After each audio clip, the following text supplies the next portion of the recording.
Everybody, welcome to Nightcap for March 11th, 2022. How's it going? We got a special guest tonight. Riding shotgun with me is past and future Spice King, Damn Prophet, which, cheers, buddy. The crown. The crown is so heavy. I'm so glad that you're gonna take a stab at the crown. I mean, we all like to pretend that me and Paul tied and stuff, but we know this coward. He's not really a Spice King. That was a fluke. He was lucky. He's just lucky he didn't have a bag of habaneros. That's all I'm saying. If he had a bag of habaneros and we could have gone habanero to habanero, I feel like I would have been the Spice King. That would have been so disgusting. We would have vomited. Yeah, you guys would have vomited on stream. And that's why I'm so scared to do it the next time, because I know it's not just going to be a chip next time. I know that there's going to be a periphery thing that we're going to have to dive into once the chip isn't enough. Well, once the Spice King made an announcement the other day, it's like, sorry for not a lot of content, but we got big things coming. So I have a feeling they're about to announce the new chip. So it's gonna be interesting. Trami says, "I'm back. Good to have you back, my friend." Game and Dragons here. He says, "Minecraft Steve." Trami wants us to leave Minecraft Steve out of this. He doesn't deserve the Zoobox Hell Bus. And then we have Roberto here. He says he's waiting. Then he did some weird poop emoji thing. And then Hagbert said, "Steve bought his ticket. Take the ride." And then Roberto said, "Why did you ass wipes turn against me?" We love you, Roberto. We love you. We love you. You're just Roberto the coward. That's just how you're known around here. You're Roberto the coward. You write things. You write comments. You delete them. We're not highbrow enough for you, Roberto. So I think you're a coward. That's all it is, and that's just the end of it.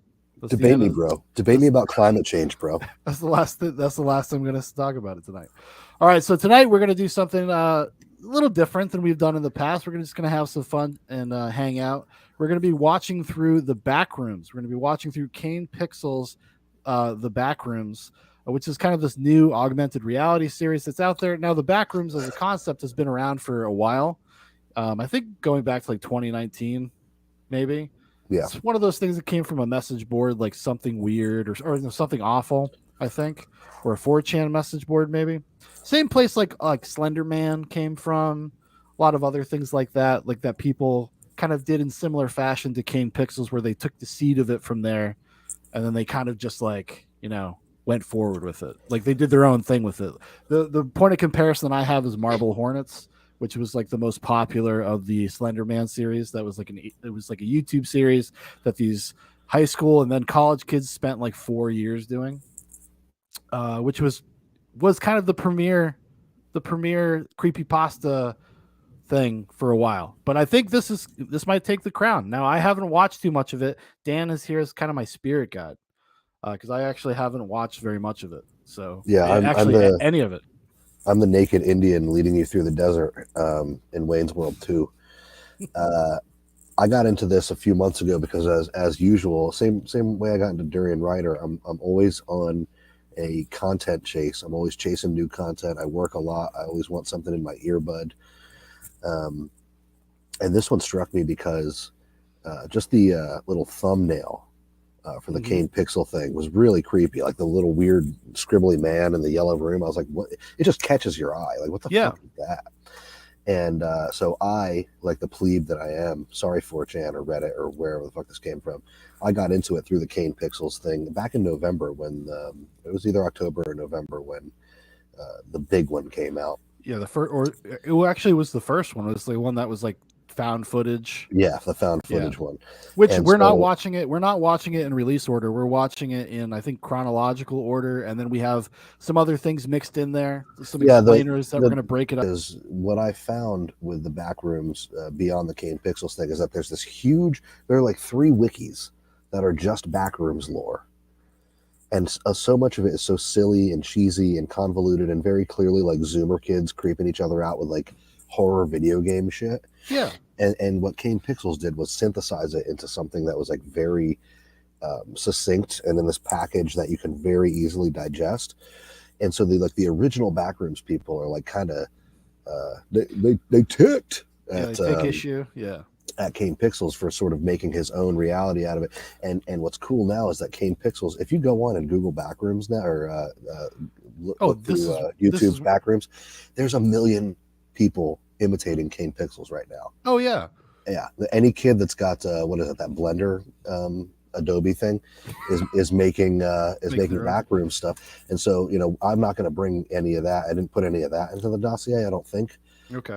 But after Kane Pixels, now we have this whole new genre on YouTube of just like, quite frankly, if you watch them, you can see what makes Kane Pixels good, because these imitators basically either do exactly what he did or do like a lesser version of it. But everybody, you know, it's easy to get obsessed with this kind of lore because it speaks to this existential horror inside every modern human.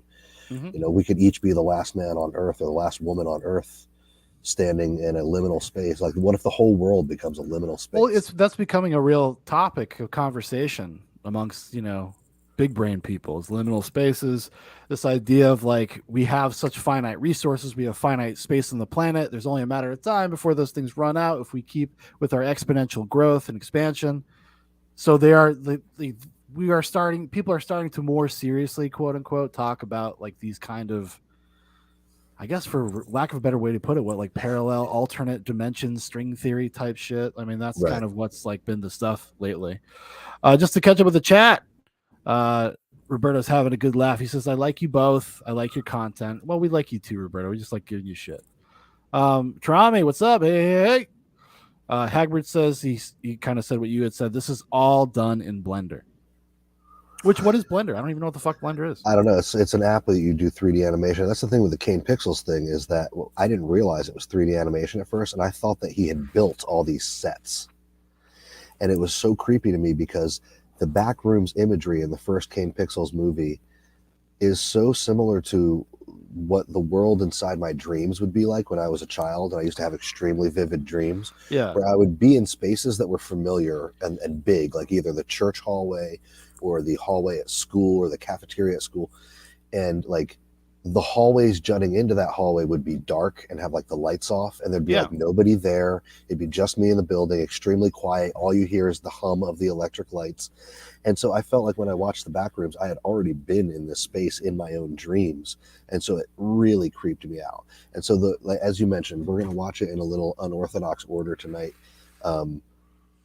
I kind of put it in a way where the story gets told a little more coherently, so we can go along with the story a little more. It's maybe a little less spooky to watch it in this order. Which is fine, yeah. But it'll be interesting because I'm sure a lot of people out there have watched this stuff. I'm probably the only one who hasn't watched it at this point, to be honest with you. Yeah, and then there's also going to be some stuff from a guy named, I think, Brugli, which was unfortunately all recorded at Christmas. So we're going to be hearing some Christmas music in the background while we do it. But he goes into the original Backrooms lore and the different levels and where it breaks off. And then we'll talk about like all the different hundreds of levels that there are. Yeah. And then we'll bring it back into the Kane Pixels thing at the end. And Kane Pixels just released a new one today, so maybe our nightcap can be watching the new one, which is not that great. It seems like an in between episode, but we can throw it in there. It's like a minute and 30 seconds long. All right, cool. Brissinger says in Mendham. Yeah, I want them. And Trami says to Brissinger, you have to do it three times in front of a mirror to make him appear. What's up, Brissinger? Brissinger says Blender, is that like Grinder? It could be. Blender is a 3D animation modeling software. It's free and really very good. Cool. Hagbard also gave an explanation. It's an animation rendering software. He's doing it well, and he's a friggin' kid. Yeah, I think didn't you tell me he's like 16 or something like that? That seems to be the word. Is that he's like still a high school kid. Still a high school kid. God damn these kids, man! I'm telling you, doing what we wish we could have done in high school. Yes, actually, yes. If we had all these kind of resources and we knew about like creepypasta and stuff in the 90s, if we had like that was a thing, Jesus Christ. Game of Dragon says, did you find about the Backrooms from Solar Sands Liminal Spaces video? No, I don't think so. The Kane Pixels. How are we doing? The Kane Pixels thing was just recommended to me in my YouTube recommendations. I click on enough random stuff on YouTube that all kinds of shit gets recommended to me. It was trending. It became huge. It became a thing where I got recommended it too. And I think you had sent it to me, and I started watching it, and I was like, and then I thought like, oh, I'll do this on Nightcap. So I kind of like put it to the side, and now here we are. Yeah. All right. So the first we're going to watch is Backrooms, the third test, and that's we're going to get started. It's only a minute and 46 minutes or 46 seconds rather. So we'll just get into it. On July 2nd, 1988, the ASID research facility tested its low-proximity magnetic distortion system for the third time. Details regarding the results of the experimentation have not yet been released.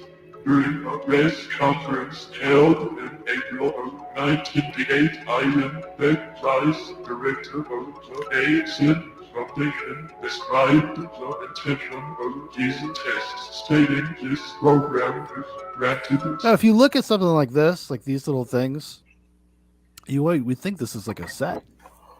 Is this a set? I mean, it looks like just like a warehouse. I don't know. I mean, what's real, Dan? I don't know. It must be a combination of like found footage, 3D animation. The kid's good. The kid's good. The kid's got talent. This kid's got, you know what? We got to get him in contact with Jack Horner. You know, this kid's going to be a star. Okay. We got to get him in contact with anybody other than Jack. Other than Jack Horner. How do you feel about your parents, Kane Pixels? That's a real creepy movie, kid. You want to show me your cock? I really like what you did with that blender. Tarami says liminal spaces seems like an extension of the SCP trend, which in turn spawned from the Slender Man craze, which originated as creepypasta. Yeah, that's what I was talking about earlier. Like a lot of this stuff springs from that well. This is the newest incarnation. Like, 2014, 2015, it was Slender Man. Everybody was doing these kind of videos, but for Slender Man. And obviously the tech and the quality of filmmaking and the filmmaking acuity has gotten a lot better, because in that 5 or 6 year period, I mean, what's been available to kids these days, holy shit. I mean, they're doing stuff that would have been in a movie in the 80s and 90s. Sufficient backing from the United States government will offer a solution to all current and future storage and residential needs and save billions of dollars on property construction and management. Get like John Carpenter vibes.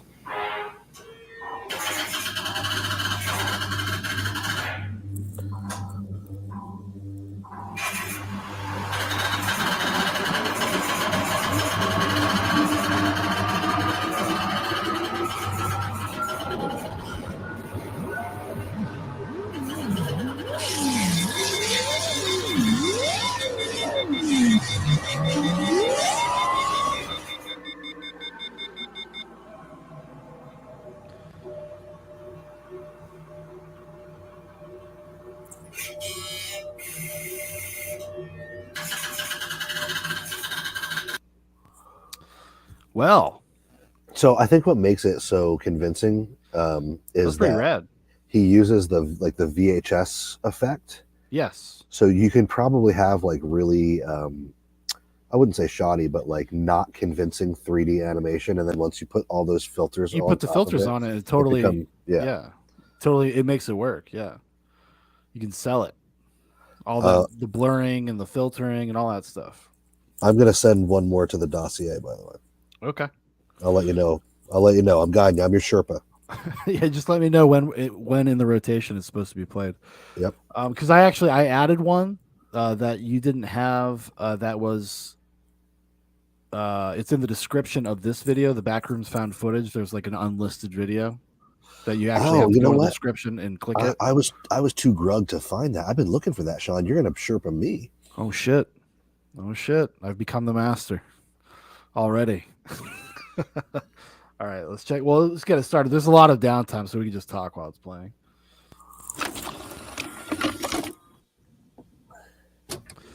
Oh wait, Toronto this is says, the one. This is the one that blew up. That everybody was like, "Holy shit, this is crazy." Toronto says also, Shaun, I can make you a Zoobox logo without the white background for the Teespring. Email me the highest res you got. Okay, deal. That might also be good for these. Like if the Zoobox had a black background, it'd look more like theater style. That's true. Actually, you're right. I'm not fucking actually. Hell.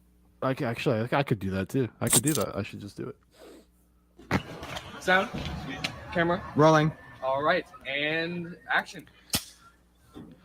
This is also another like a theme or a trend with a lot of these these creepypasta augmented reality like YouTube stuff is that it's always kids that are filmmakers. They're all filmmakers. They're all they catch things through their while they're making films. It's just something I noticed when I was thinking about this, because I've seen other creepypasta YouTube things, and they're always filmmakers. They're always YouTubers. They're always content creators. So it was funny that it's also the case in this.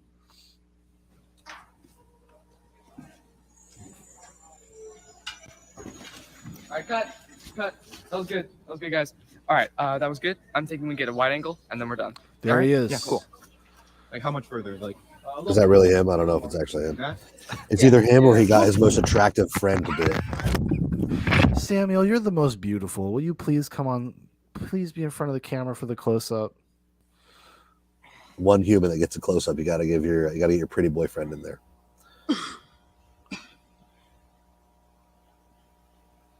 Kane Parsons. He doxed himself. Hello? So I Hello? thought this was a set, which is It looked- creepy. Hey, It's guys. creepy as fuck. Well, because you're right. It was very convincing. What is this? I used to have dreams like this. Gaming Dragon says, "I thought liminal spaces was an art term for an empty, uninhabited space." Yeah, I believe that's where it comes from, where it's derived from. Hello? Yeah, I Someone there? I saw a little part of this, but it really does. It really brings you into that mindset of having one of those impossible dreams when you're in a place that has like an impossible architecture or structure. It's like familiar but foreign at the same Exactly. time. That's what a You can't liminal find your way space through is. it. Yeah, That's what a liminal space is. And look, he sees a door, but it's like all the way down this hallway he can't get to. motherfucker. Yeah, it's like a bad dream. It's like every horrible escape dream you've ever had. Yeah. And the carpet is moist. That's the one thing that That's the key element that really like is unsettling. Like if you were just like to be transported to this place and the carpet was fucking moist, that would be like the most off-putting shit. Oh, he's about to just go into the set of Cube. yeah, this I would never do because I saw the movie Cube. I'd be like, you know what? I think I'm good where I am. I'll starve to death over here. Yeah. You come get me. I'm not going up that ladder. Oh, I'll go to the place that's slightly more green and menacing looking.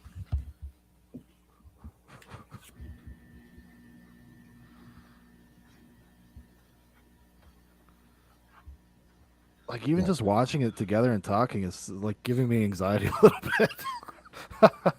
Yeah, I didn't know if it would be less creepy watching anybody it hear live me? with a bunch of people, but it's not. This is so fucking Hello? creepy. There's a reason why it's so popular, because this speaks to your primal fears. Yeah.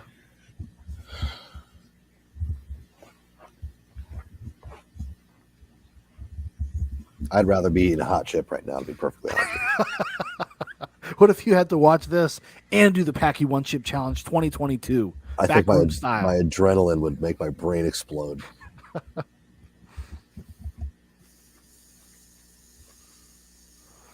Like this is all done in a 3D rendering software? Yes.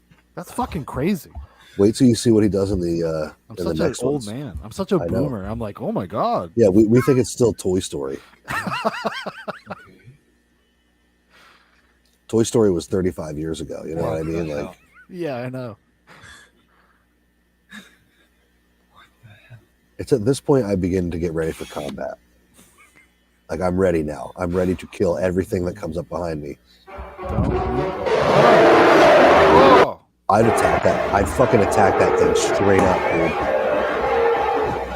dude. Get it before it gets you, because it's the sound that it's making is so It's awful. terrifying. Yeah. So what you have to do is scream back at it and charge. Yeah, because it's like a dominance thing. It's like, that's what's happening right now. It's like a warning. You got to warn it back. And then, this is my liminal space. Fuck you.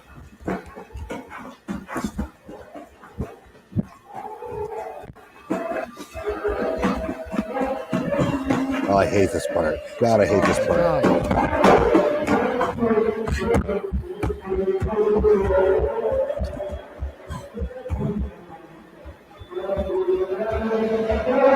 Bye-bye. Bye. Holy shit. Wow, dude, like I'm seriously, even doing it this way, that was very intense.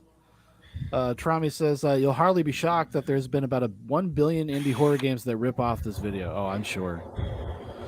People were making Backrooms video game stuff a couple years ago too, so I'm sure it's even more crazy now. Can you give it a pause here? Yeah. This apparently is based off of an actual, like, so much of these quote unquote levels are based off of actual pictures of liminal spaces that people have posted. Oh, And wow. I think that this staircase with the fridge off to the right is an actual picture of a place. And here's where people from the Brugly and the wikis start to get pissed, because that is not how you exit that level of the back rooms. So we have moved into the point where there are different levels to the back rooms. Yes. And he's about to go through a few of them before he goes back to level, quote unquote, level 0. Yeah. Which also, there are no entities in level 0. So that stick figure that was just chasing him was actually not scary because it doesn't exist. Okay. Don't you get it, man? Don't you fucking get it? And that's what I don't like. I get, and the Brugly guy will bring it up in one of the videos. It is kind of pissing on the original lore to do it this way, but this is also how movies get made. You're telling a story, you're telling a narrative. You don't have 80 hours to read a fucking wiki about 800 different levels. And it's also just, that's the nature of these things, these community driven kind of stories and art projects. That everybody is contributing in a different way and augmenting them in different ways and adding and subtracting. And I'm sure there's things in here that he will do or has done that nobody else had done yet. He's adding to it. He's putting his own stamp on it. He's making it good. Yeah. I hate to say it to Reddit, but he's actually making it digestible. Or it's like, this is like it reminds me of like John Carpenter. It reminds me of like something John Carpenter would do. Not like necessarily specifically, but just the vibe, the tone, the concept reminds me. There's a John Carpenter movie called Prince of Darkness. It's just like this very odd movie about the devil. Yeah, it's very effective. So now we're about to move through some various levels of the back rooms. I would go in that fridge to see if there was supplies. This dude's an amateur. Have you ever played Fallout? Gotta see if there's a can in there. Well, here's the thing. With some of these backrooms levels, there are literally like groups of people who are stranded there and who have formed like tribes. And they like, there's all this weird like supplies, like there's almond water and shit that you can. It's very much like a video game, and it starts to get very stupid very quick. Yeah, I gotcha. Coming up right here, this space right here is an actual hotel, and people have posted from the balcony of this hotel down to this courtyard. Yeah, but it's a level of the back rooms. I mean, that's cool. That's cool. I like that. I like the bridging of like these kind of weird things in our actual reality. It makes it tangible too. Like this right here was, when I still thought that this was filmed in an actual space, I thought that, I was like, oh, maybe this is in like a modern art museum. Yeah. Because that's what this space gives off. But these spaces are too huge. Like, just watch this. This is where I'd shit myself and be like, okay, just leave me to starve. I'm dead. Oh, wow. That's so cool. That's a great idea. What he just did. This isn't real. Because that beautiful setup of seeing that hotel space, Yes. right? The reference, and then he goes in there and he kind of like ratchets it up a little bit and adds like this other fucked up element to it. That's awesome. This kid's got talent, man. He does. That was a beautiful subliminal like foreshadowing. Yes. And then he hits you with like the real thing, like Yeah. like the Backrooms version of it. That's really cool. Yep. And this part I love so much. This is the dreamscape. This is when you know that you're never getting out.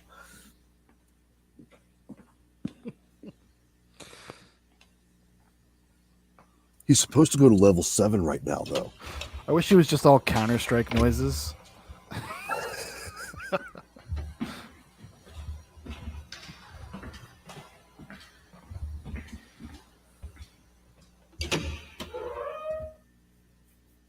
You gotta be kidding me.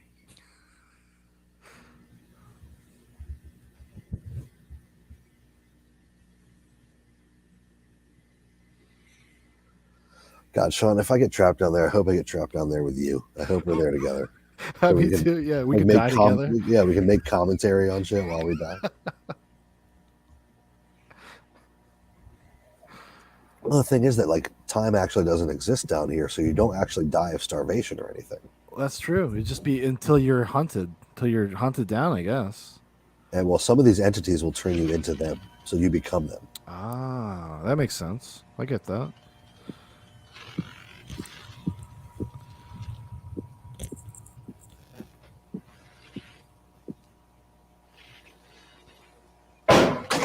Jesus.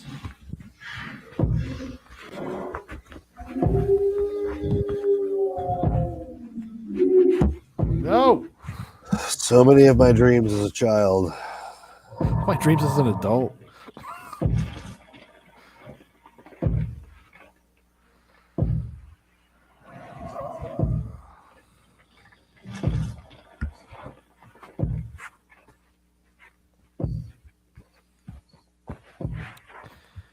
It's like so perfectly modulated for this generation too. Yes, yeah. This Oh, familiarity with video games and like the way this. Oh my god! Holy shit!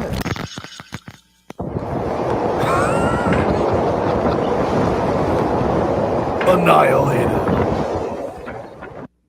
Now, if you notice, before the camera drops, you see his body get like swept up in the creature's arms. Like he doesn't drop with the camera. The camera drops on its own. Are you serious? Let's go back a second there. That's fucking amazing. Isn't that great? This is one of the best horror short films that's ever been made. Jeremobi says Kane's animating here is uncanny, but it's no Lawnmower Man as far as the eye can see. He's right. Brissinger said he's dead. He dead. He's now the beast. You a beast now.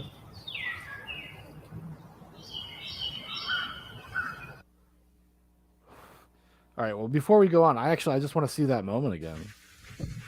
That was really good.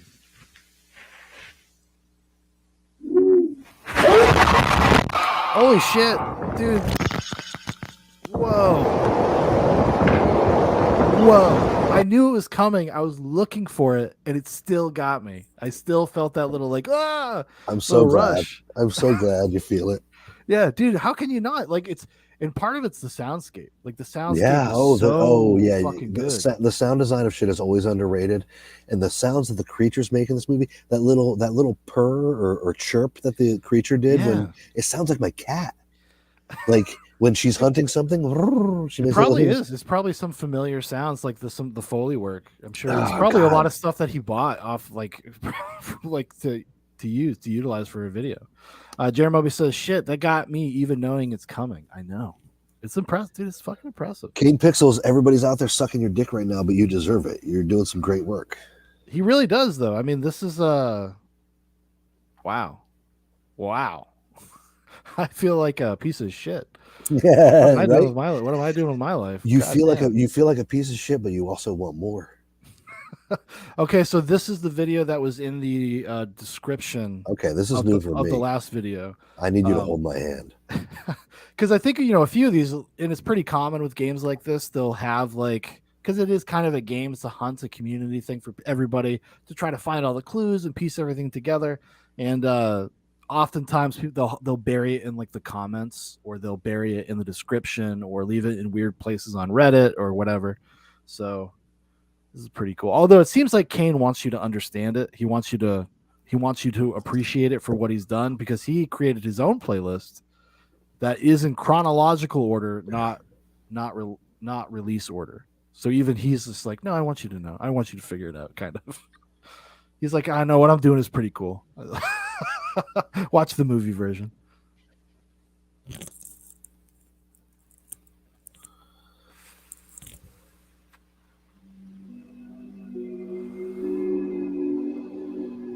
What do you mean? What do you mean?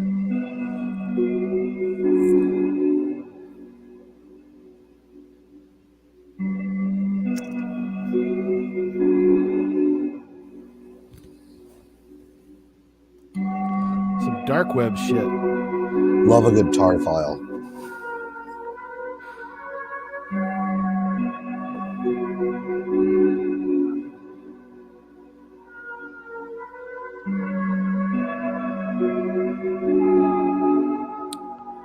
Was that a map? That's a map. Oh God, I hope I never get lost down here. Imagine just trying. You know what I thought of immediately, and it's definitely just because I'm just like I'm such a fucking wishy-washy like dad. I was like, imagine if I got stuck down there with like my 4-year-old kid. Well, there's a really sad part in one of these videos where you see that one of the people who's gone missing is a 2-year-old, which is the age of my son, which crushed my soul. Yes. Because you got to add some stakes here, Kane. Okay, you got to add a child endangerment to this. You really want to get under people's skin? Like, throw like a dad that like they're at the park, he's filming stuff, and then they no clip into the liminal space. I'd kill every creature down there. Theo and I would become the fucking lords of that liminal space. We'd be feasting on the souls of those black creatures.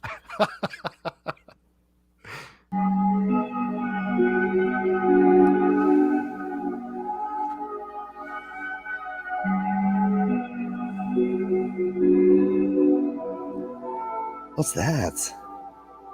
It's the wet room. That's why it's so wet.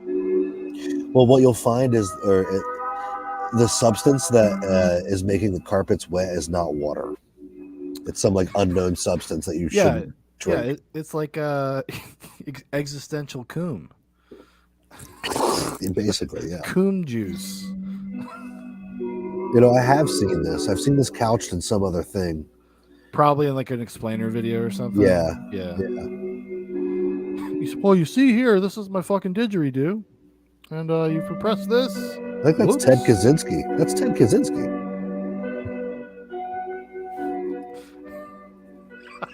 I'm sorry, my brain took a second because the music to catch up to what you said. Is that my good friend Ted Kaczynski? Brissinger says steaks. Oh, Brissinger's also doing the Durian Rider protocol. I bet you're missing him, buddy. Jiramobi says, so when Ethan is in heavy rain was busy shouting, Jason, around a mall, this is where he was. I think so.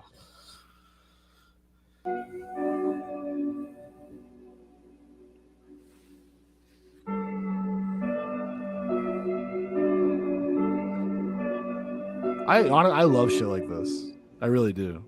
This shit's awesome. Yeah, I'm so happy this is happening, and I'm so happy people are getting behind it. Yeah. This fucking cornflake eating motherfucker. Oh, I might make myself a bowl of cornflakes with a bunch of sugar, about 300 grams of sugar, mate. It's just swapping caffeine for pure unadulterated sugar. Null Zone 4. What's that say? Due to the see, you can't really read it. Due to the electrician. Hold on. I gotta scrub it back so I can do the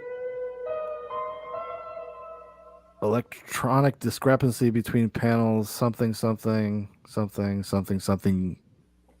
caved, creamed. I told you. Existential coon. Yeah. This is where they milk you. It's like the Sam Hyde Good Earth Government League milking machines. Every human lactates now, so we have to milk everyone constantly. Yeah. Woo. God damn. Good shit. I'm gonna see if I can't send you the new one. Do you want me to say? I have it. I think you sent it. Well, let me see. What's the next one on the list here? The next one on the list is the Backrooms Explained. Okay, before we do the Backrooms Explained, give me 2 seconds. I'm going to shoot you the brand new one, which will be a cool one to watch right now. Okay.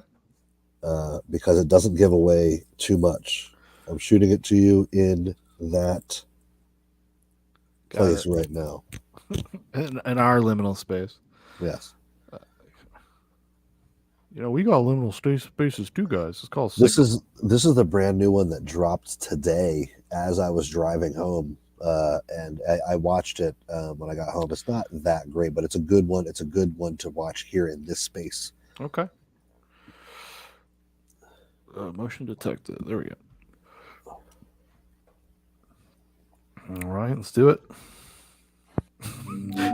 Brissinger says catacombs. Excellent.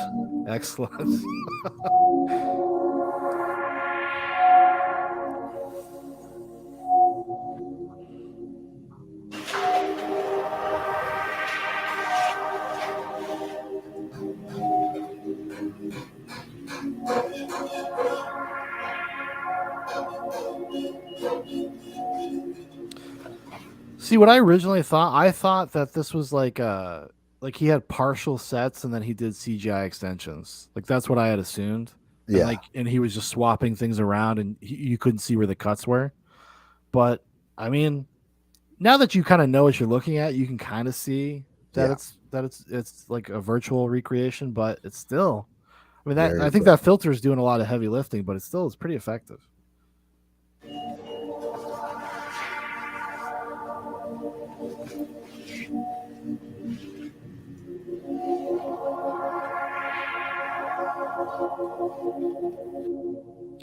Seven modified video cameras are optimally positioned along lateral division A. Each camera has been modified to send out something.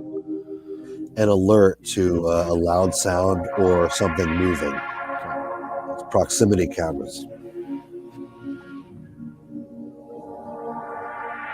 Also, very video game kind of. Yeah, yeah, it is.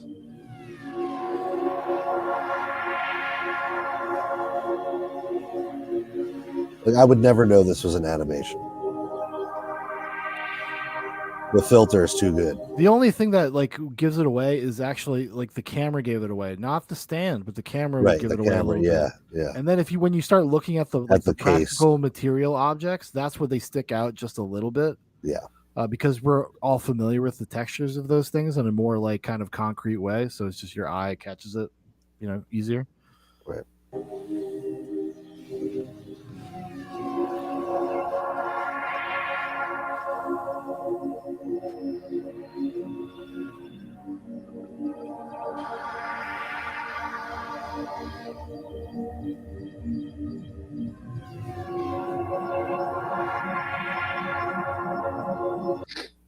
It's just Durian Rider down there. He's that's why it's yellow. It's all those bananas. Yeah, just taking a squirt of sugar water. I can survive down here forever, mate. I can bike around this whole rooms. Oh, you're telling me there's infinite rooms for me to bike around? That's great. Oh yeah, movement. I call it movement. It's not exercise. It's movement.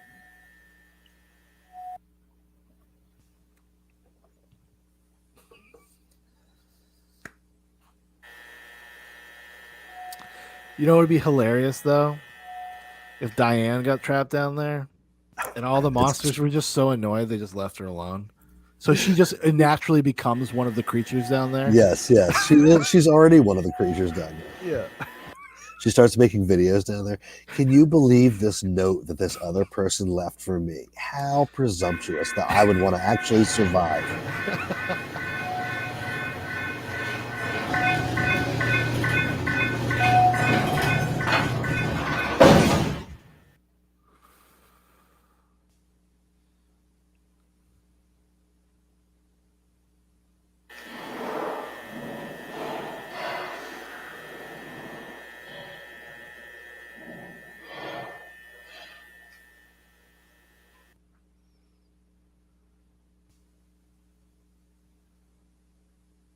I know something's coming. I'm just waiting.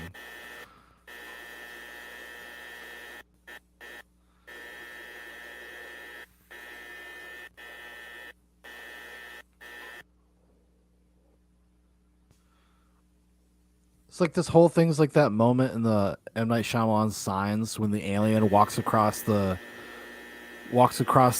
screen when they're watching like the birthday footage. It's like that feeling over and over and over again.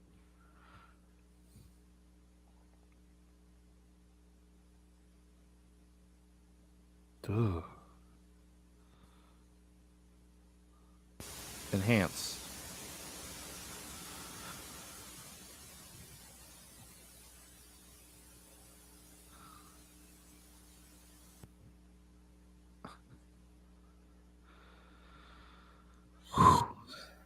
It really puts you off, man. It really does. I know I've said it like 100 times, but I'm surprised in this format that I'm still being like, I'm actually affected by it, creeping me out.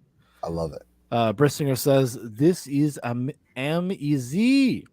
And then Jeremiah says, Vamonos, children. People who actually do this. Damn. Fucking people. Okay, so the next one we got is the Backrooms Explained. Should we just jump into it?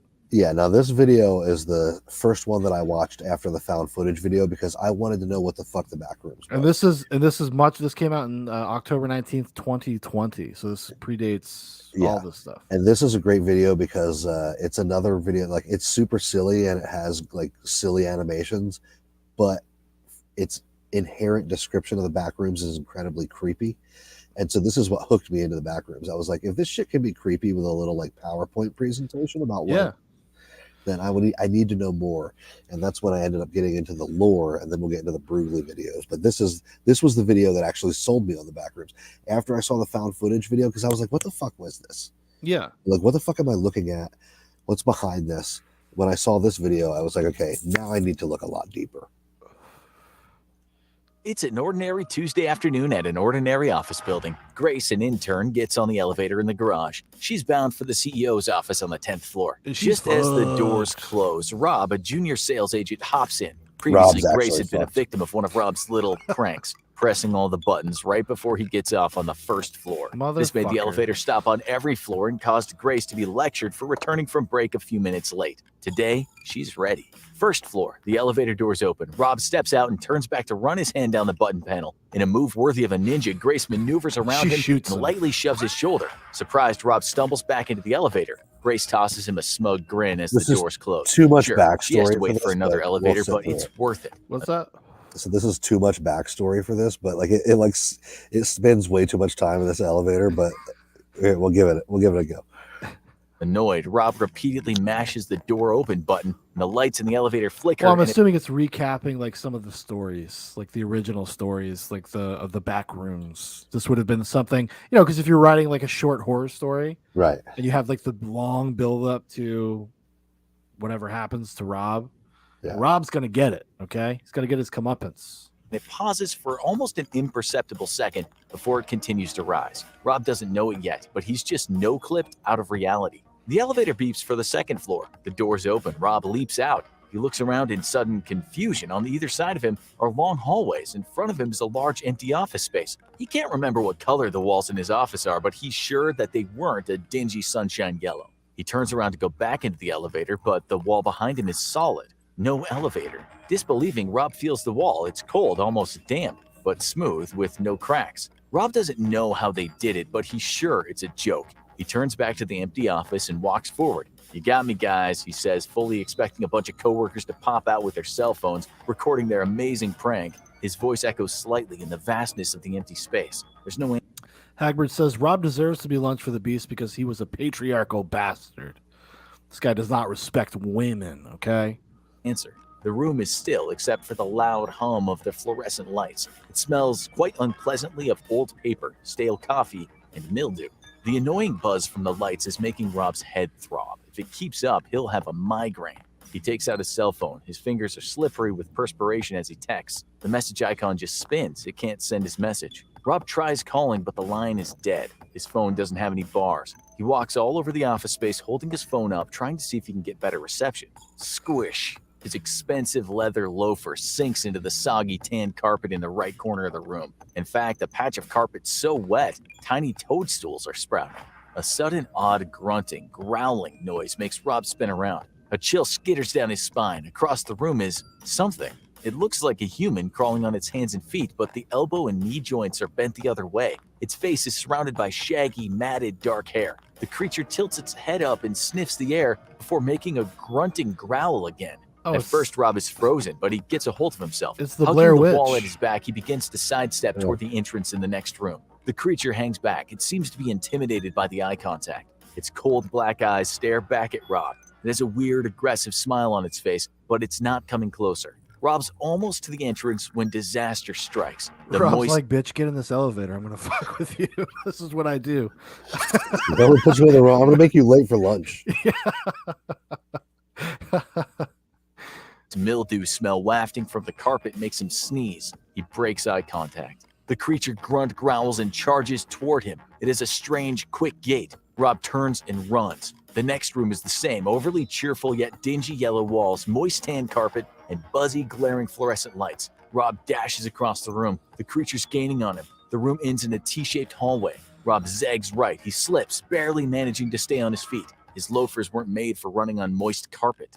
Rob runs down the hallway, passing several rooms. They're all They the were not same, designed yellow for and this. tan. There's a loud growl behind him. Rob looks back. The creature has been joined by a second beast. They're gaining on Rob. They can't be more than 20 feet away. Their toothy grins are terrifying. Up ahead, the hallway dead ends. Rob barely has time to turn around before they attack. He kicks one in the face. Its head snaps back and it whimpers. The other creature claws at Rob's chest. He pushes it away and kicks it too. The creature gloms onto his shoe, sinking its teeth into the leather and yanking it free. It chews on its prize while the other creature growls at Rob menacingly. But it doesn't come any closer as Rob stares at it.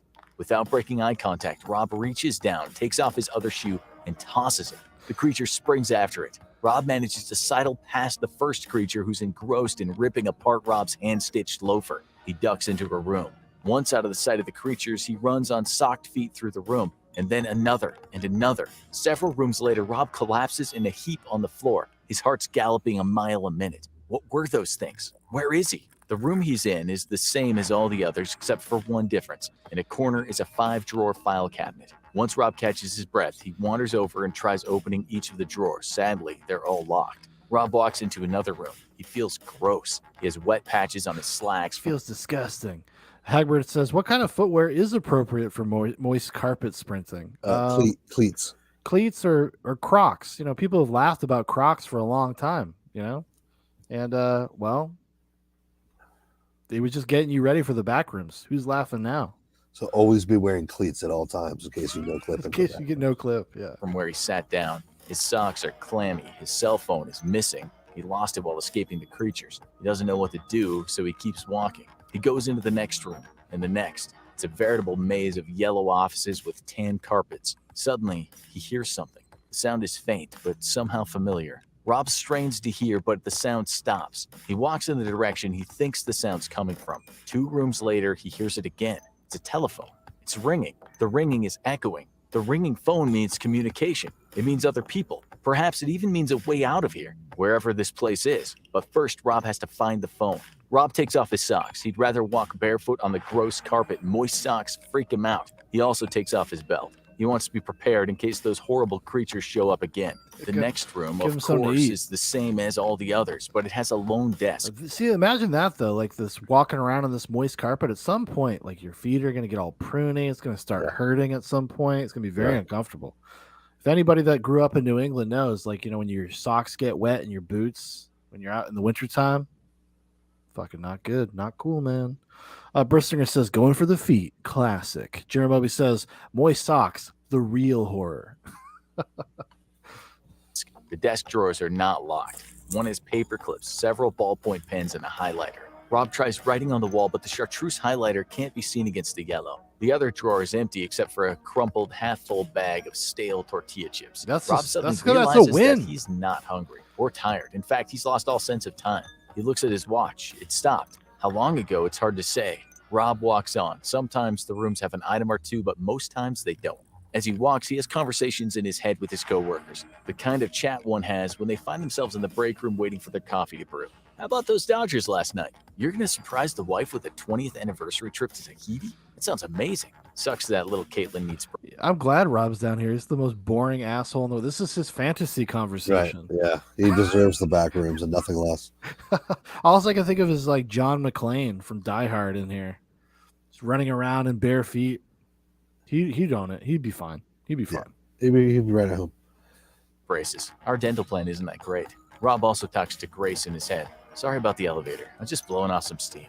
You're pretty. I wish I knew how to talk to you instead of resorting to juvenile pranks to get your attention. He wonders what magic Grace did to transport him to this desolate yellow Not a good way to get a date. Rob can hear the phone ringing loud and clear, although it's still hard to know exactly where it's coming from. He sees the creatures a few more times. He stares them down and cracks his belt at them. They reluctantly slink away. He also sees a lady in a power suit with a shell-shocked expression, but she scurries away before he can say anything to her. Then almost unexpectedly, he steps into a room just like all the others, except there's a black business phone on a desk in the center of the room. Rob sits down to wait. It's not long before the phone rings. His hand trembling, Rob picks it up. Hello? He's surprised to find that his voice is rusty from disuse. He clears his throat and tries again. Hello? The line is buzzy. The connection not the greatest. It takes a moment for Rob to process what the woman on the phone is yelling about. It's been a long time since anyone has spoken to him. The technician was supposed to come to her house between 9 and 4, and it's now 4:17, and no one has showed up. And what is he going to do about it? Rob sets the phone down. He gets under the desk and lays there in the fetal position. He doesn't care that his button-up shirt is getting wet. The back rooms. Depending on whom you ask, there are over 100 levels of back rooms, each simply waiting for some poor, unsuspecting soul to somehow glitch out of reality and get stuck in a horrific maze. Some levels have horrible humanoid monsters. Some levels are gaily decorated with balloons and bunting that says happy birthday. Of course, were you to show up for a birthday party in the back rooms, chances are you would not survive the killer clowns. Some purists insist there's only 3 levels to the back rooms. I'm inclined to I'm one of believe those that only purists. a single level exists. When the image of an empty That's you right there. Yeah.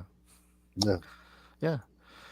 Hagbert says, "Girl boss, yes, the real monster, the childless professional woman." Jeremy says, "Rob's gonna miss that Dodgers game. Hurry!" office with cheap tan stain-resistant carpet, fluorescent lighting, and yellow walls was posted in a paranormal forum. It resonated with so many because it spoke of our existential nightmares. It's a metaphor for the horrors of modern life, that for many of us our job is meaningless, unfulfilling, and rife with endless bureaucracy. The ultimate horror isn't a werewolf who wants to use your left shin bone as a chew toy, or a vampire that wants to drain you of your blood, or any other made-up horror, No, it's but a just Diane. soul-sucking job. Yeah. But what do I know? She's down Just there. an overworked, caffeinated, underpaid writer sitting in a drab cubicle with nothing except for my laptop, surrounded by other overworked, caffeinated, underpaid writers sitting in their drab cubicles. You Each of drop us the maniacally stimulants, mate. typing away, striving to You meet get deadlines. yourself some sugar, Now man. go watch the crazy results of a 1940s experiment by Russian scientists, or watch this to find out about the real. Okay, so that's that one. So Kane Pixels, being aware of this stuff, probably saw something like this, and he was like, "Hey, hold my Capri Sun. Yeah. I'm gonna make something really crazy." So I mean, I guess that's kind of that's the origin is that, and it's about the mundanity of your office jobs. That's where Yeah. this started, I guess. Well, I mean, it started from that one picture of that weird yellow place where we have to find out where that place is so we can actually go to that building. And it started off with that little, that thing that I read in the promo with the antinatalist zone. Yeah. Yes. That's where it all started, was a picture and that little paragraph. And then people started doing all these different levels and stuff. And I think, well, I don't know if we're on the Brugly videos yet. I think there's another Kane Pixels one that I threw in. Yeah, So we could missing ground person. ourselves back in the spookiness. Yeah, we got to get back. Got to get back to the master. Yes. Kane Pixels, the back rooms. I'm gonna go grab like an apple and a couple of bananas, Gotcha. Duran Rider style. I'll be right back. Do you want me to wait? Okay. All right. So yeah, let's get back into the show here. He says, Brissinger says, "Watch out for that caffeine drop. Very important. Key. Gotta stay spry. Gotta stay wily down in the back rooms." So this has been pretty cool. This is really cool. This is very well done. Just the Kane Pixel stuff in general. I mean, most of these creepypasta things, like as soon as like the communities get a hold of them and they try to like overly explain them, so much of what makes them attractive or effective is how nebulous they are. But as soon as you start like offering explanations, so I'll be curious to like watch this as it kind of develops probably over the next year or so with this Kane Pixels guy and how he does it. He's keeping it pretty abstract. He's keeping it pretty obtuse. He's kind of giving you answers to a certain degree, but just not explaining them, which makes it a lot more fun, in my opinion. Brissinger says, "There are so many abandoned buildings that look like that. It's crazy." Gaming Dragon says, "Is Sam Elliott down there or has he gone down there?" Well, you know how they do. All right, let's get started. I don't think he needs me to wait for him.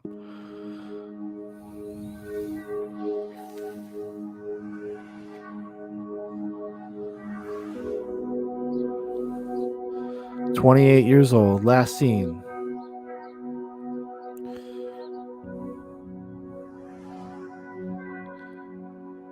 I'm pretty sure even these are computer generated.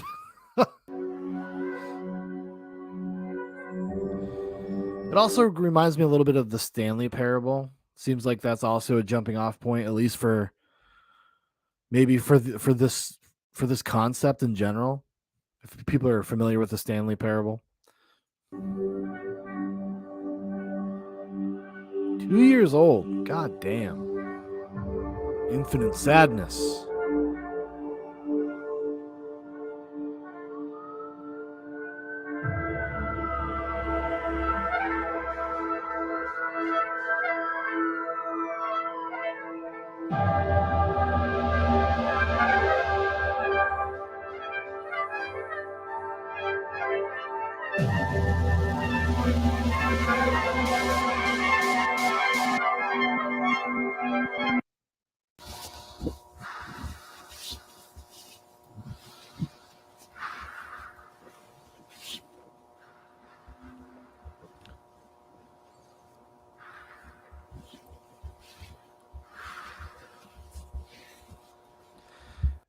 Even that is CG? Even these people? That's CG? That's crazy. Brissinger says, watch a video of someone who can walk upside down on all fours. Creepy shit. Oh, I know. You ever see like The Exorcist, or at least the uncut version, the extended Exorcist? That's when she comes down the stairs. That was a real person. Brissinger said, what's the Stanley Parable? The Stanley Parable is a video game that has kind of like, based on the video we just watched, the one about like the subtext being about like you're kind of the trapped in like your corporate life, or being trapped in a cubicle, being kind of a wage slave, that being the subtext that they brought up in that explainer video. That's kind of what the Stanley Parable is about. And it's about the nature of choice, and it's about like kind of going down endless hallways and endless rooms and endless stuff. And it's a very fun video game. If you've never played it, I would suggest checking it out. Gaming Dragon says, I thought the Backrooms was just some abandoned building that actually was a maze. Like, so finding out that it's made in Blender is disappointing, but still impressive.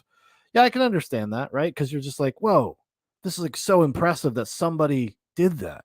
That somebody fucking like practically did this. And I was very confounded because I had never heard of Blender until tonight.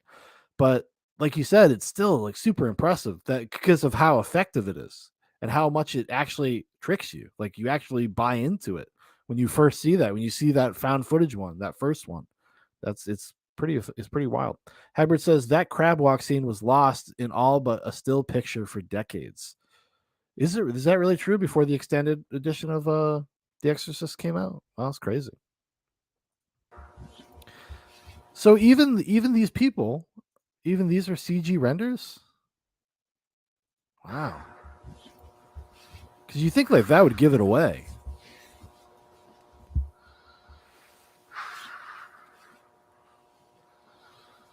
There are a couple of less well done ones where it does give it away, where it's a blatant rip off of this, and the guys are walking all funny like they have shit in their pants.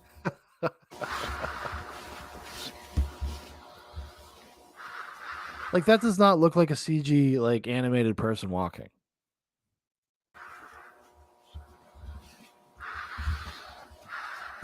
Maybe he's blending things here. I don't know. Hold it. Brr. I don't know. I've never seen this like that. It may just be part of the environment.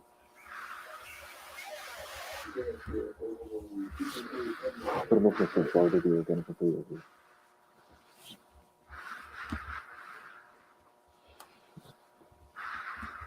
This makes no sense.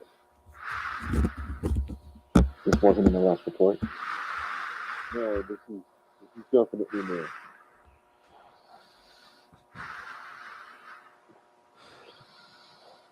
It's organic. Is some kind of fungus? Oh, this is actually, he's pulling from a lot of stuff. Like, this is actually this is kind of reminds me of the movie Annihilation that came out a couple years ago. There's like a moment that looks just like that. Hagbard says, tricks on you. They were real people that shit themselves. Jerry Moby says, side note, shitting in a hazmat suit is next level fear. Can't get away from, can't escape. There's no escape. Whoa, hold on a second. Hold on a second. If anybody blame him.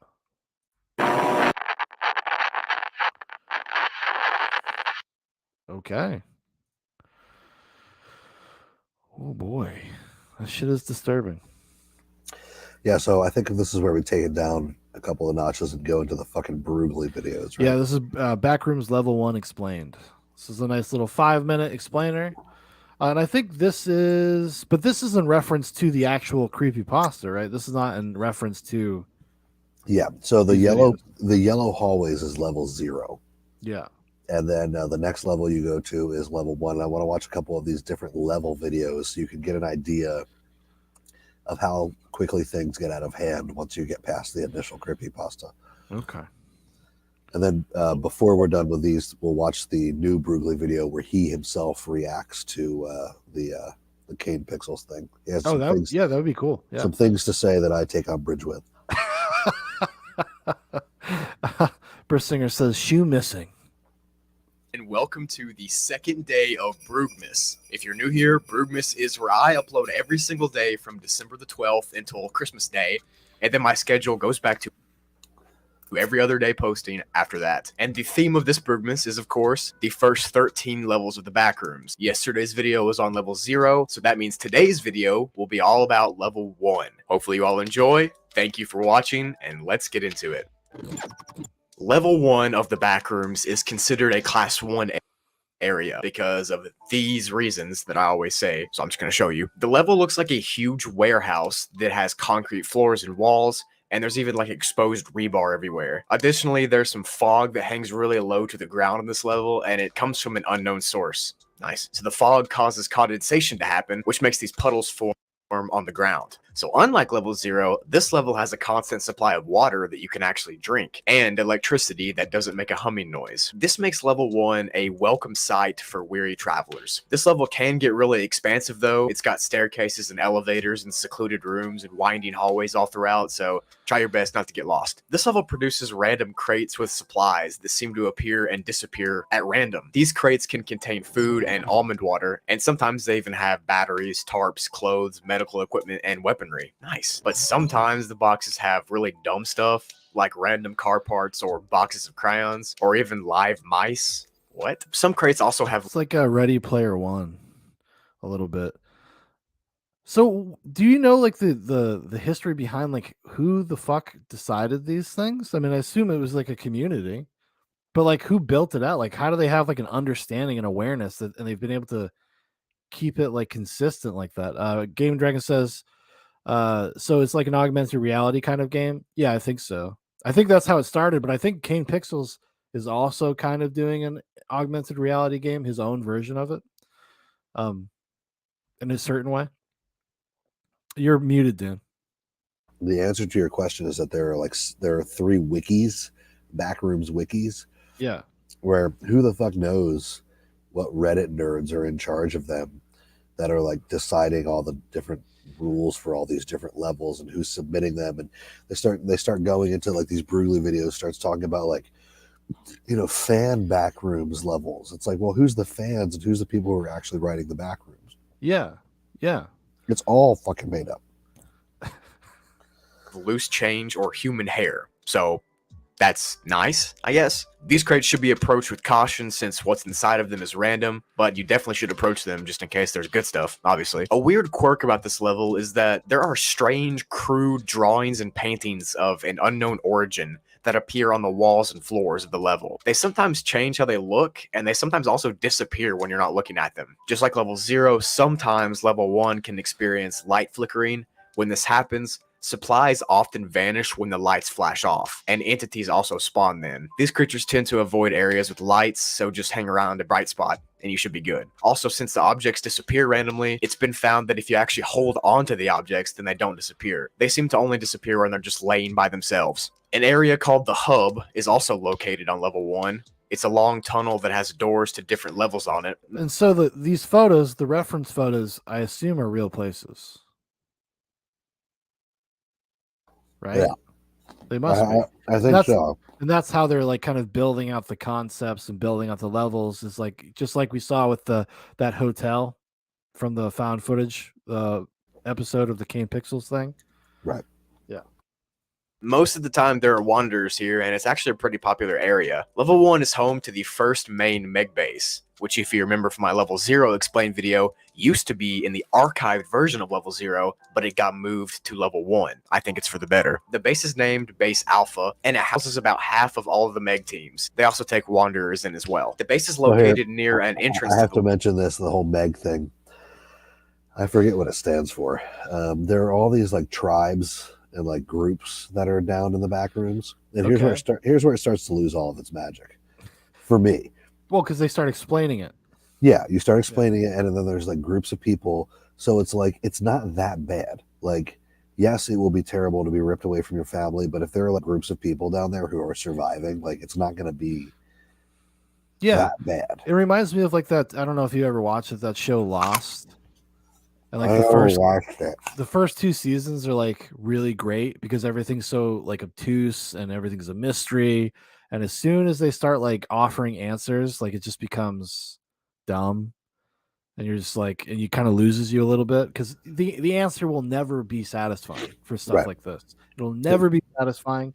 Because when you were away, I was kind of talking about like, I'm curious what Kane Pixels will do, like with his instincts, because he's giving you answers when he's doing these little filler episodes, but he's obscuring them.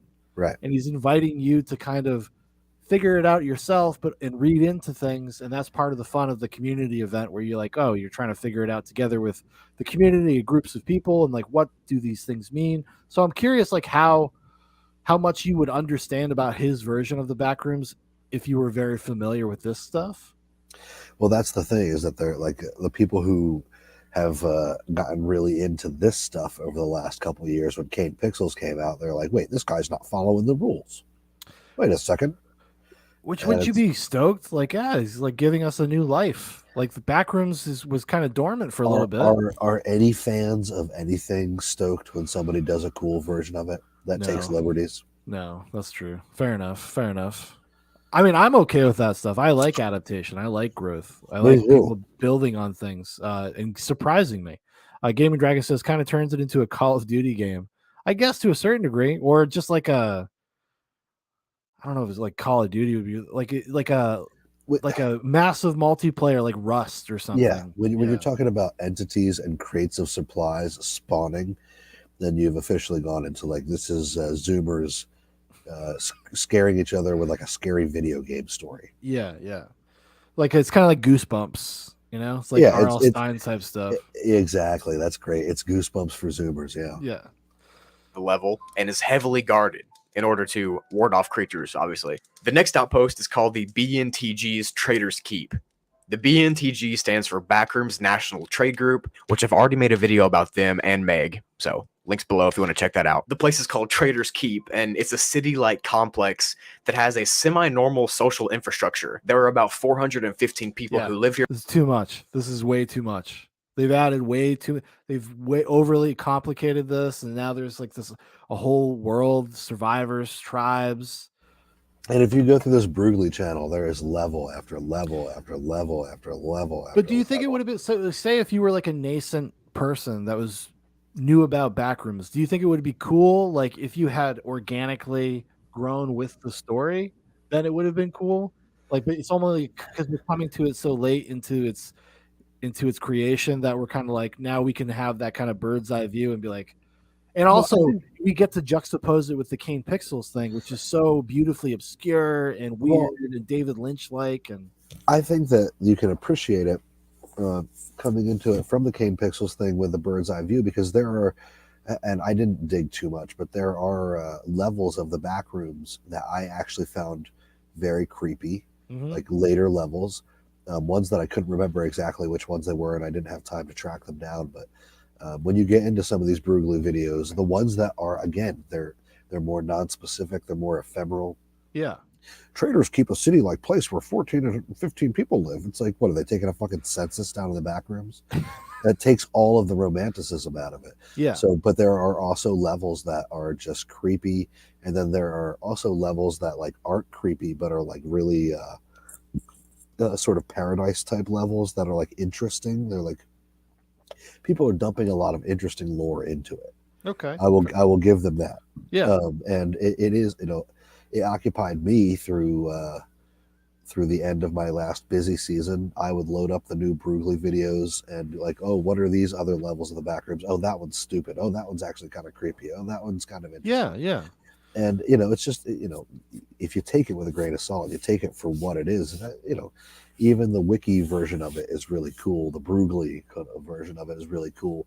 But I think that you're right. It would be more appreciated if I grew with it, because now I've seen the Kane Pixels distillation of it, and that's like the perfected version. Yeah, but which, in respect to everybody that did all this work beforehand, like we wouldn't have the Kane Pixels version if it wasn't for all this stuff. Like he's got like this kind of gold mine to work from. So here constantly, and they keep a friendly relationship with Meg. And this place is one of the main supply hubs for wanderers in the entire Backrooms. And it's a nice place to take refuge and experience some sort of normalcy. It's located in the storage hall section of level 1. The last outpost or place is called Tom's Diner. Again, if you remember my level 0 explain video from yesterday, Tom's Diner used to be on level 0, now it's here. The diner is run by Tom, obviously, who was a chef in real life before he no-clipped into the Backrooms. He has plenty of food in storage, and he gets supplies from the BNT. it's like playing Resident Evil. Like Resident Evil 4, and you meet the merchant in random places. Would you like to buy something? So if I can like build a new life down here and like get Denver omelets, Yeah, it's really not that fucking scary. yeah. I would just stay. I'm just, you know what, guys. You know what? I'm gonna chill. I'm gonna chill in level 6, and I'm just gonna wait this out. And hopefully, if somebody makes it to the end of the game, they can come back and tell us. I'm just gonna be living outside of space and time, and enjoying this delicious food that Tom makes. Every few months so he can stay stocked. Tom's Diner is a common place for social activities and a pretty fun time overall, and a lot of people use this area as like a rendezvous point. It's strangely wholesome, bro. Not even gonna lie. There are a ton of ways to enter level 1, but the most obvious one is to come from level 0 by no clipping. But if you're not a level 0, you could climb a tree Because you just know how to no clip. 11.1 or Well, yeah. Enter by no clipping from level 0, because this is like not. These are accidents, right? These are accidents based because of some experiment that's going on. When you get deeper into the lore, you can actually teach yourself how to no clip and like control it. Ah, okay. All right. Go into the executable file, enter a cheat code. Yeah. Or you could complete the King's Trial on level 94. Or sometimes there's just doors labeled level 1 scattered throughout the Backrooms. You can walk through one of those doors and you'll end up here. And yeah, that's it for this explanation. Pretty much level 1 is just a huge empty warehouse area with a Meg base, a BNTG base, Tom's Diner, and supply crates around. This place's catalog is a pretty safe place to always come back to. Almost like a home in a way. It's one of the main spots in the Backrooms where you can live comfortably. I think this level is actually becoming one of my favorite levels because it's got people there kid. like Tom who Yeah, are just trying to cut make just the cut him best off. out Cut of him their off, dude. situation. Start playing the music. Just Go to his stop. next one. Go to his next one. Let's go to the next one. Oh, sorry, kid. we can kind of skip around this next one because this is an example of a level that I like both love and hate. I think Okay. I think it's the water level. Yeah, this is a thalassophobia. Yes, this is a level that could be great if it wasn't so stupid. I like that nice caveat. It would be awesome if it wasn't so fucking dumb. And welcome to day 8 of Brugmas, which you probably know by now is where I'm uploading We are watching every episode of Brugmas tonight. Backrooms for 13 days straight. You guys are probably annoyed with me saying that every video. This video will be all about level 7. Hopefully you enjoy it. Let's get into it. Level 7 of the Backrooms, aka level Thalassophobia, is classified as class 4 and is unsafe and unsecure and has a medium entity count. I wonder if you guys ever get tired of hearing me say that. You probably do. This level is a very difficult level to get through and is said to be a, quote, significant obstacle to the exploration of level 8. It's impossible to get through. It's so stupid. Make it possible to get through. Much is known about level 7 and not too many people have even explored it. But what is known is that the level is made up of 2 distinct areas. The first Well, area... how can you skip levels? Do you only skip levels if you can fucking like That's the clip thing. into the other levels? Yeah, and apparently, as is explained in one of these Brugly videos, the first 13 levels you usually have to travel through in sequential order. So explain to me how the fuck you get through this level to get to level 8. Okay? You do that to me at the end of this video. Area is called the entrance area, and the second area is called the main area. Really creative names there. The main area is pretty much a huge expanse of water, similar to the ocean in real life, except this goes straight down to get to the different parts of the ocean. And there's a bunch of segments you can pass through, but we'll get onto that stuff later. This level doesn't have any fixed light sources at all, and there's no visible sun, and the only fixed light source is in the entrance area, and there's just a lingering dim light to the entire level. Some of the water in the main area of level 7 is extremely cold, and has been compared to touching liquid nitrogen, which means you probably shouldn't stay in it for too long, obviously. Now I'm going to talk about the two different areas, starting with the entrance area. This is the only known entrance to level 7, and it's a fully furnished room with a bookcase, a coffee table, and a lone chair, and one single ceiling light. A quirk about this level and this room is that it's actually rotated horizontally, but the gravity keeps your feet on the floor somehow. It's also important to note that this entrance area and the main area have different gravitational pulls, so the gravity works different in this area than it does when you're in the water. Once you get into this entrance area, you'll start to feel like you're being pulled down to the water. These fucking nerds, dude. This is what happens when you get a bunch of socially awkward, like public school kids together and creep each other out. Which is below you. There's actually a hole in the floor that looks down at the water. And the gravity here is much stronger than on Earth, so that's going to be a shock. And this also means it's really hard to float on top of the water since you're constantly being pulled down. And the next part of the level is obviously the main area, which is seemingly an infinite stretch of ocean that goes out in all directions. And you get to this part of the level, like I said earlier, by being pulled from the entrance room down into the water. The entrance room is above the water, about 4.5 meters to be exact. So you drop down into this water when you get here. Nice. Now, there are several islands in the water that are made up of an unknown rock. These are located about 2 kilometers from the entrance. They've got nothing on them except one, which we'll talk about later. But they're really isolated, and I don't know why you would stay there. The ocean part of level 7 is pretty much... No, well, because he just overuses just too much. He just pops up too much. Gaming Dragon says there's another video talking about thalassophobia by the same guy who did the liminal spaces video. Oh, okay. The level's still completely unexplored, and it's pretty empty for the first 1.2 kilometers down. And this area is called the daylight zone. Well, you can see like visually, like if it wasn't explained, and you were just to see like a visual representation of it, if like Kane Pixels gets to level 7, yeah, however the fuck he would do that, like because it would be so obtuse and it'd be so weird and so strange. But when somebody just explains it to you, when you're just reading the wiki, it really takes the wind out of it. Yes. It really does, because it's just a testament to like how well that kid is utilizing all of this information, all of this stuff, and knowing what to show you, knowing what not to show you, what to tell you, what not to tell you. Like that's impressive as a storyteller. I know, like I'm filleting this kid, but like, whoa, holy shit! I mean, I'm patting this kid on the back, but like. It's impressive. It's impressive because you can take something that's kind of at its core a little stupid. I'm sorry, but I got a clip what just happened. The way you were like, "Whoa!" You were like Scott Thompson in Kids in the Hall. Oh, I was just taking a shower. Yeah.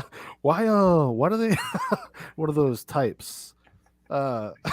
Since it's the brightest area, you can actually see underwater. You can see what you're doing. But the further you go down from the entrance into the Brissinger says liminal order. Yeah, Jack Murphy's down there, dude. Jack Murphy's down there.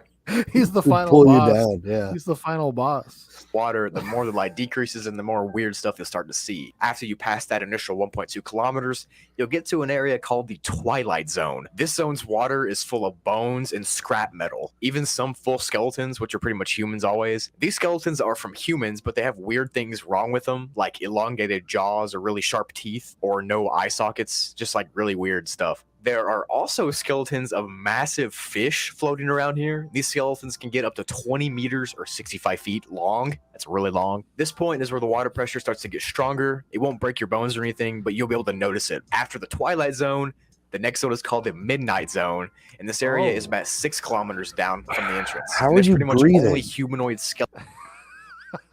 Take a breath, buddy.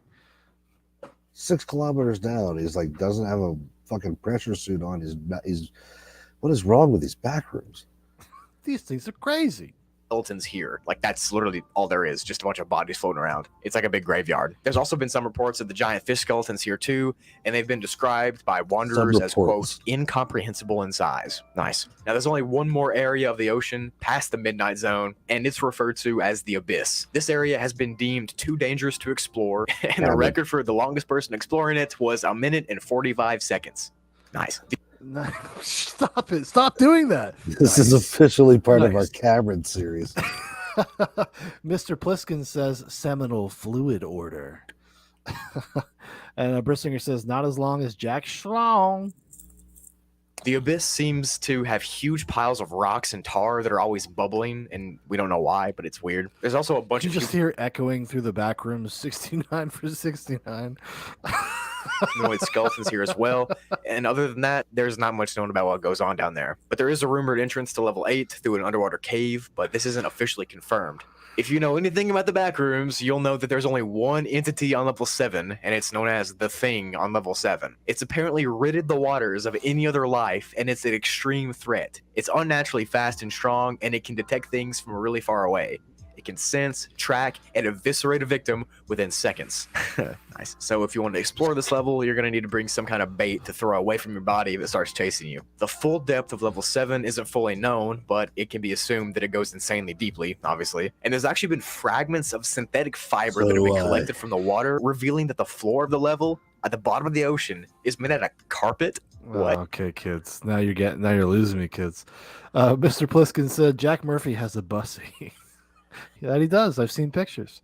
Let me save you some time. There's a door at the bottom of this ocean where you get to level 8. Okay.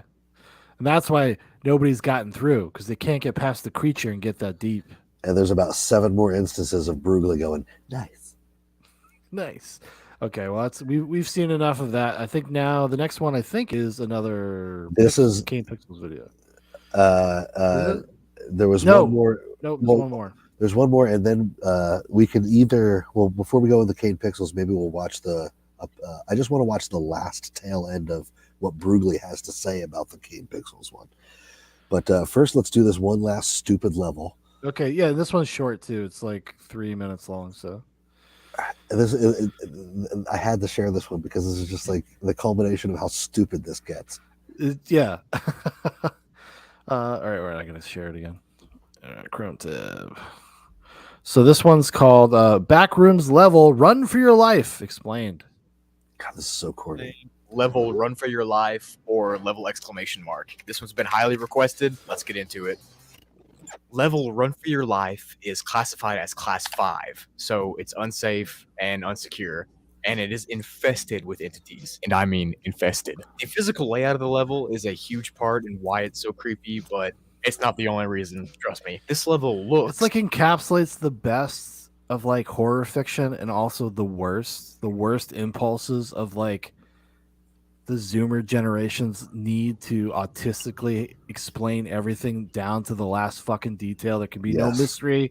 There can be no anything. These are kids that were raised on like, and I hate to say this, I hate to invoke it, but on like Disney, the Disneyification of like Star Wars, like, or the prequels, when you start making things and filling in holes that nobody ever needed to see explicitly told, and you actually literally ruin things. Right. You ruin things. Like, for instance, like that Obi-Wan series, right? The Obi-Wan Kenobi series.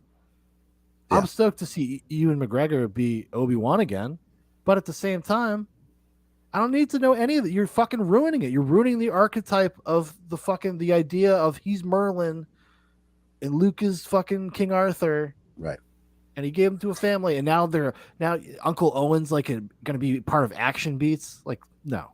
I've always wanted to see Uncle Owen kick some ass, and this is what exactly you're talking about, because the scary thing about the Backrooms is being trapped in this inescapable place, and every once in a while some creature fucking tries to chase you down. So then you have this level, which is the distillation of the scary part, made so blatantly obvious that it's retarded. Brissinger says level exclamation mark. Fucking Star Wars Disney. God damn it. Ewan isn't even stoked, I'm sure. Oh, he was stoked for that paycheck. Let me tell you what, I can tell you that much. He's like, what's his name? The actor that played Poe Dameron. Yeah. Oscar Isaac. when he was being interviewed about like, hey, with all the Disney Plus series coming on, would you ever want to do like a Poe Dameron series? And he was like, well, maybe if like I need another house. I was like, yeah, we're here for that. We're here for the art, aren't we, fellas? We're here to be The- part of a tradition. We're here to be part of something. The black dude gave the best answer to that. He was like, "They ain't going to Disney Plus me." Oh, that's right. Yeah. What's his name? I can't remember his name. He's actually a decent actor, but yeah, it was fun. John Boyega. John Boyega. That's right. That's right. Brissinger says Uncle Owen beat down Superman that hoe. Jeremy says, I hope Uncle Owen calls droids slurs the whole series. Hey, we find out Uncle Owen is just a huge bigot. So we can't really be that sad when he's literally fucking burnt Charred, to a yeah. skeleton. Like a hospital hallway without any normal lights on. Instead, there are these flashing red lights and a constant alarm sound that's blasting throughout the whole level. That would drive me insane, but I think that would be the least of my worries. There are a ton of doors on this level, one every 3 meters to be exact, and every 10 meters, there are these huge, big, glowing exit signs that are flashing. The entire length of the hallway is around 20 kilometers or 12 and a half miles long.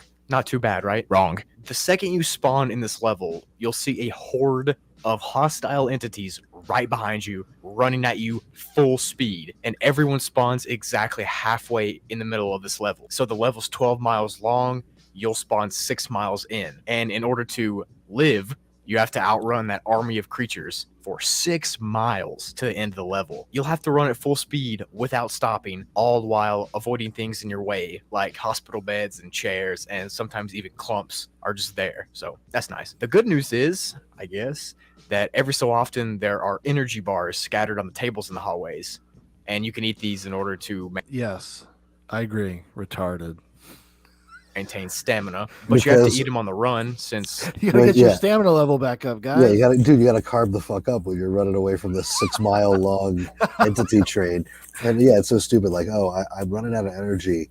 Let me just chow down this banana chia bar at full speed, and then I'll metabolize that instantly and like outrun these creatures.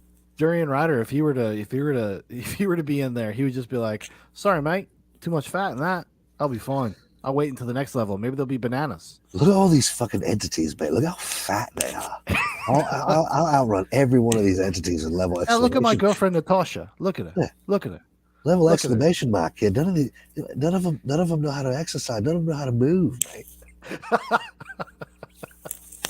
well, you're being chased by a horde of hounds, facelings, and skin stealers. So if you do run the 6 miles to the end, you'll see a door labeled exit at the very end of the hallway. Once you go through that door, you'll be sent to a different level, specifically a more peaceful one, and the Backrooms will never ever send you back to this That's level very again. specific. So I guess that's kind of nice. If the entities do catch you, you'll meet a terrible slow demise, a fate far worse than actually dying, according to the wiki. Nice. There is actually a colony here called the Creature Befrienders, and they've got 23 Oh, no. members, and their leader is No. named Derek. And they joined this. Oh, their leader's name is Derek. See how stupid it gets? See how stupid this A gets? colony of creature befrienders.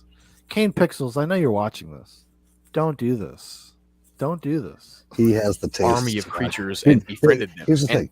They're pissed off at Kane Pixels because he doesn't do this retarded shit. Yeah, because he's like, what do you mean? You cut out Derek and Tom's Diner? What the fuck, dude? There aren't even any creature defenders. That was that was an homage to my fucking dead dad, bro. The fuck? And supposedly they're nice with wanderers and they give them food and supplies, except it's most definitely a trap. Could they have made It's a it? trap because you have to pay with sex. Yeah. You got to pay with that ass, And boy. then when you're busy fucking the creature defenders, the creatures actually come up and fuck you too. Yeah, that's a whole fuck train. It's Then like you- I said, it's a fate worse than death. And you just hear Jack Murphy chuckling from Yes. the top floor. Yes. Any more obvious. So it sounds like the best thing is to just not. What? I'm just into kinky sex. I'm just There into you go. kinky shit, dude. Whatever. Whatever. Pissed on the Worst of it entity. all. Entering this level can happen randomly to random people, which would actually be terrifying to just randomly end up here. But there are other entrances as well in case you want to voluntarily come here. You can no clip under a table with an exclamation mark on it on level 521, and that'll put you here. And if you touch a Christmas decoration on level 655, you'll be sent here. To exit, well, I've already described it. You got to run 6 miles or 10 kilometers to the exit door, but there are some other exits as well, even though these are hypothetical and only work sometimes. I repeat, they only work sometimes. You can sometimes no clip through a random door, and that'll put you on level 832, or you can no clip through an exit sign, but these exits don't always work and they're very dangerous, so just run the 6 miles and get it over with. That is it for this explanation. Thank God. Thank God. No, that is some of the dumbest shit I've ever heard. Yes. And Energy bars and random tables. Like, I mean, come on. See how quickly it Why spirals. would you do that? Like, and that's why I wanted to be your Sherpa on this, because like it could be a really wild ride if there wasn't a little bit of. But yeah, before we go back into the good shit, there's Brugly gives the explanation why these fucking nerds don't like. Oh, okay. You want to do that one? Yeah, that one's in your. I think it's one of the last messages I sent you. One of the last messages you sent me. And I'm pretty sure we can move quickly through the first part of it because his true response to it is at the end. Okay. Oh, he's changed the his avatar. Well, it's not Christmas anymore. Yeah, it's some weird, stupid alien thing. I really hate it even more. You really lost us, Brugly. You know, we like what you do. We support you in your endeavors, but come on, dude. Don't be so cringe. Don't be so fucking cringe. Brissinger says, I'm pretty sure they work every time. All right, here we go. So this is his explainer. Intro, back history, why it's special, my analysis, my critiques, taking up for the 3 wikis, why the Backrooms concept is dope. Should we just start and just see? Yeah, let's just start and plow through it. I forget where it starts to get really good. All right. Hello, everyone. Today is the long-awaited day where I'm going to give my thoughts and opinions on the Backrooms found footage that was uploaded by Kane Pixels over the course of a few months. There's like 6 different videos that I'm going to talk about and analyze. I'm not going to react to it, though, because he crushed my bussy. He crushed it. I did. He destroyed my bussy. Motherfucker's got a dick like a soda can, motherfucker. I'm not a reactor. I just want to talk about it a little bit, give my opinions, give my analyzation, if you will. But I've literally had like over 1,000 comments on here asking me to go over this footage or give my opinions. So I decided to wait until the hype died down a little bit to give my opinions on it. Since, like I said, I'm not a reactor. But yeah, with that said, I definitely do want to hear everyone's. Well, don't worry, Brissinger. We are, and now we're Yes. reacting to your analysis and reaction. Breaking the fourth wall. Hot reacts only. Opinions on these Backrooms videos. So let me know down below in the comment section what you think, if you like them or not. And yeah, let's get right into it. So for the start of the video, I'm going to give a little bit of a history on the first episode of this found footage that Kane uploaded. If you've already seen it all, if you already know when it's uploaded, skip to the next timestamp. Okay, skip to the next timestamp Okay. because we don't need this dude to do Why? any more talking than he needs to. Than absolutely necessary. So the question is, well, what makes this specific upload so important? There's many Because it's very well made. Done. Next section. It cut out all your gay shit. answers to that question, but I mostly believe it's because it opened up an entire new sector of content that the Backrooms hadn't quite seen yet in this magnitude. Sure, there had been other CGI Backrooms videos, but none of them quite stacked up to this level of quality. Now I'm going to quickly summarize and analyze the rest of the Backrooms videos that he's uploaded so far and give my opinions and analysis right after. So of course, being a Backrooms YouTuber, I watched the first found footage video as soon as I could, and I really liked it, actually. I thought it was cool. I love how Kane was able to turn something as simple. You thought it was fucking cool, dude? You thought it was cool? You just can't impress anybody these days. I swear to God. I mean, maybe that's just because I'm an old man. I'm just like, whoa, does this kid do this on a cell phone? No, because you understand what went into it. Well, yeah. Well, how thoughtful it is. It's actually very thoughtfully made. Brissinger says, oh, yeah, lots of hype. Jeremy says, I'm guilty of doing this kind of ADD style editing for a good year in my YouTube career. Got tired of it quick. Yeah, you just got to keep it as natural as possible. Simple fade ins, fade outs, your voice. You don't need all this fucking alien anime shit. simple as the concept of the Backrooms into a real horror experience that could literally be turned into a movie if a production company got their hands on it. I thought the voice acting and the sound design was actually superb, and I just really enjoyed it. Why is he like so surprised? He's like, well, actually, it wasn't awful. I don't understand that, even that perspective. Because they have such a fucking high opinion. Yeah, they of have the a high Backrooms. opinion of the Backrooms. Like, oh well, he did an all right version of it. It didn't follow the rules though. But you know. Are you sure? Cool, says Brissinger. Hagbert says he made this on his Atari. Pretty impressive, actually. Yeah, he did. The Gaming Dragon says, I didn't know Backrooms YouTuber was a thing. Well, now you do. It's a whole subculture. This is a whole new vein that has been tapped for future nightcaps. Watching people be experts on creepypastas. It was refreshing. The only thing I found goofy about the first video was the creature on level 0, but I'll talk more about that later. Overall, it was dope, and I've watched it probably 6 times. Then, after this video, a week later, on the 14th, Kane uploaded another video called Backrooms The Third Test. This is the video where we really get an insight on the Kane Backrooms canon, or the Kanan, if you will, because it introduces the Backrooms as a government-created and accessed place. The voice acting and everything in this video was great as well, and I actually really like this one. It was pretty cool, not gonna lie. 3 days after that video, the Backrooms first He saw the first one, and his expectations were not set anywhere. He was just like, "Oh, surprise! The second one was good too." Fuck, dude. Hagbert says, "I'm gonna start doing Backrooms explaining on my OnlyFans." We're all back. We are Backrooms YouTubers now. Okay, this is our new identity. This is what Zoobox is about now. Is just watching Backrooms explainers and reacting to them. Untacked video was uploaded where we're introduced to a company called Async, which in the Kane canon, is the government agency that has opened up the Backrooms. I'll talk more about my opinions on that later. 11 days later, the Backrooms Missing Persons was uploaded. This video shows that a huge influx of people have gone missing over the years due to the Backrooms being opened, and it's also the first official exploration we get to see from an Async team.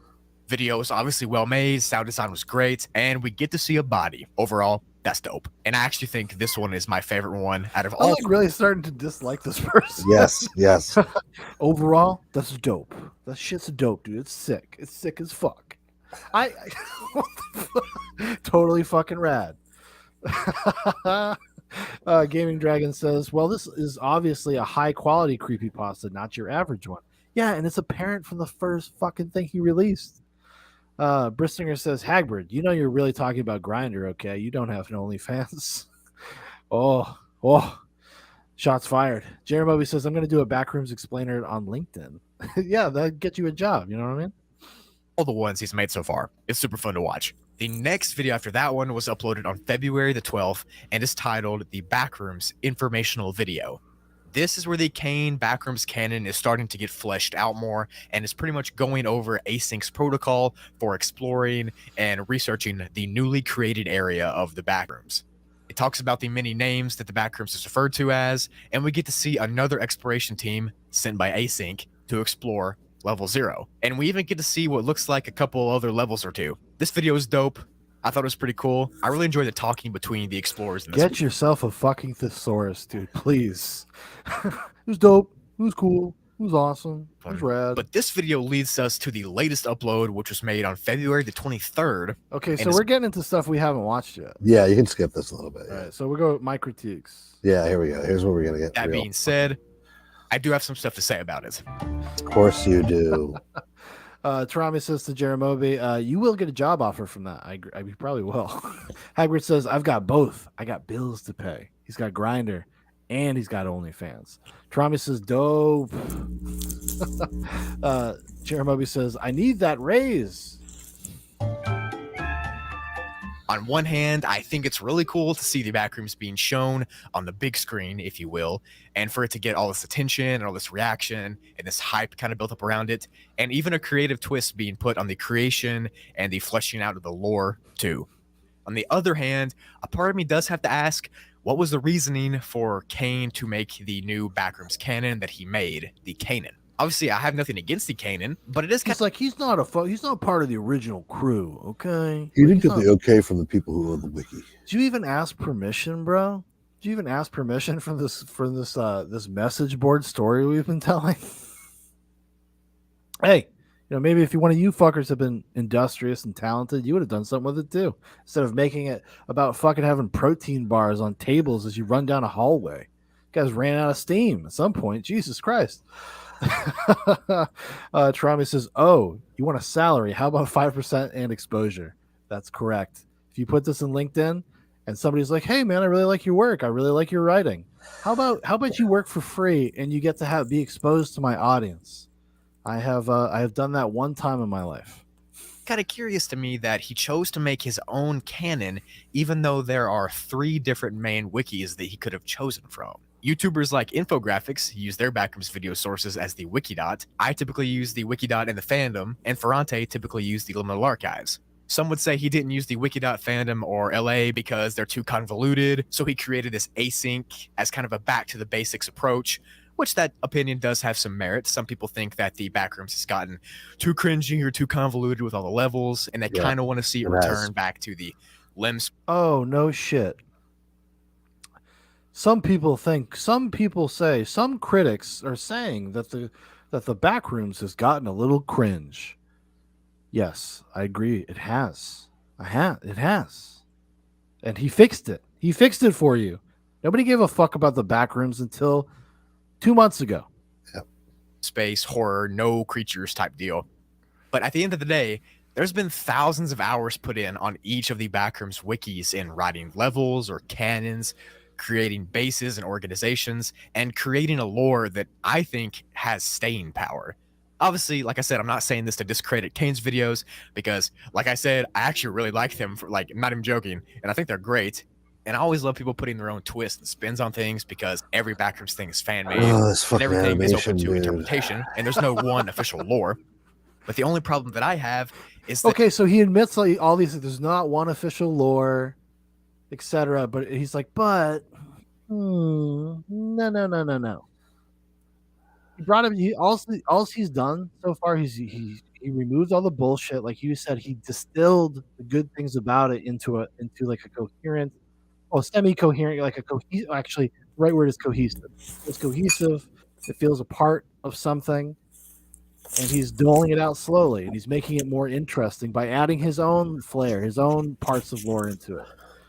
It's like fucking Jesus Christ. This Game of Dragon says the creator gets to decide the canon, methinks. Well, that's the thing, though. There's not one person that's doing this. It's a whole community of people. There is no... I mean, you could probably track it back to the first person, I suppose, but I guarantee you they're not responsible for the vast majority of the lore that has sprung up around it. Brissinger says 69 for 69, 69 for 69. Hagbert says the group's shit is just a bunch of dorks doing self-inserts. Fuck them. Well said. That if someone sees Kane's video and then is like, well, this sounds cool, I'm going to go look this up and check it out, and they're not going to find anything that Kane mentioned in any of his videos. No, you should be thanking this guy. You should be thanking him. You should be you guys all should buy him a Subway party platter, okay? Yep. Like, he deserves it. He's injected a new life and a new audience for your dumb augmented reality story. Jeremobi says this guy definitely has a deviant art lewds that YouTube blocked in seconds. On any wikis, async doesn't exist outside of his videos. The levels that he shows that are accessible from level 0 don't exist anywhere outside. I hope you guys all hate it so much you don't incorporate anything he does. See, you don't deserve him. He's too good. You don't deserve Kane. That's not even true, though, because in the first video, there are a couple of different levels, and this guy knows it because he made a video about. This is a little. He's getting a little disingenuous with an argument, and I kind of want to stuff him in a locker. You know what? What's this guy's name? Brugly? Debate us, Brugly. Yeah, you know what? Your school, $10,000. Come on. Come debate Zoobox. Yet another debate call out of his video. And I'm thinking this could confuse some people more than they already are. But at this point, it's obvious that he's making his own canon, and I fully support him in doing that. I just don't want people to get confused more than they already are about What the fuck are you Backrooms canons talking and about? timelines. I guess for a little bit, I do just want to take up for all the writers and the creators of the wikis in a way, because they've created something way bigger than just that level 0 picture. Yeah, and then you also said that there is no canon because all three of those sources have different versions of this. So like it should be understood that there's just different versions. There's different interpretations and takes on this concept. Already there are. And you guys are taking umbrage because this guy got millions of views. That's what the problem is. He's too big. He got popular and he didn't cite them in a way that they feel is appropriate. And now, Other than the fact that people are actually looking at their stuff now. less than 6 months later, you have a whole other generation of kids that are copying Kane Pixels and doing basically rip-offs of his thing. I'd send you a couple of the links, but it's already going to be a long episode. Yeah. I mean, it's literally just like, there's dozens of them. If you search Backrooms on YouTube, you will find dozens of people doing exactly what Kane Pixels is doing, just figuring out their own way of making movies. And that's the great thing about this kind of art, though. I mean, like this kid has made something that's going to inspire a bunch of other people and encourage them to go fuck around with this Blender thing, and who knows what will come from that. Tarami says, it's amazing how people will want to gatekeep. That's how the SCP thing imploded, too. Jerry Moby says, please debate abortion topics with Brugly while high on one chip. Yeah, that's right, Brugly. You come here. I'll take any side. We and you. Packy one chip challenge 2022. And we debate abortion. Okay? We debate abortion. Over the past couple years. Even if all of it isn't novel quality each time on each wiki, it's already there. It's already posted. It's lore made for people to read into and to pick their favorites. Some like the Wikidot, some like the fandom, and some like the Liminal Archives. And some like Kane Pixels. Some are going to like Kane Pixels canon, and that's okay. I just don't want the writers of any of the wikis to feel like their work has gone diminished, or it doesn't mean anything, or it's been undermined just because it's Kane's video that's blown up and not their level or not their creation. At the end of the day, the Backrooms wouldn't be what it is right now if the writers from the Wikidot, fandom, and the Liminal Archives didn't create the levels and lores that they have. There wouldn't be anything whatsoever, and I certainly wouldn't be here.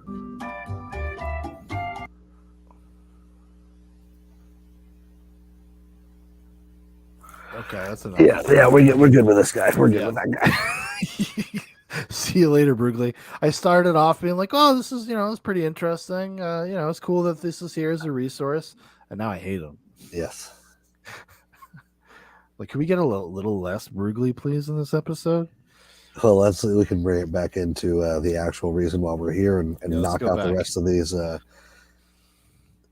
Because there's actually not a lot. There's only like 20 minutes of actual footage so far. So yes, I'm gonna go pee. I'll be right back. All right. Do you mind if I start? Yeah, go ahead. All right.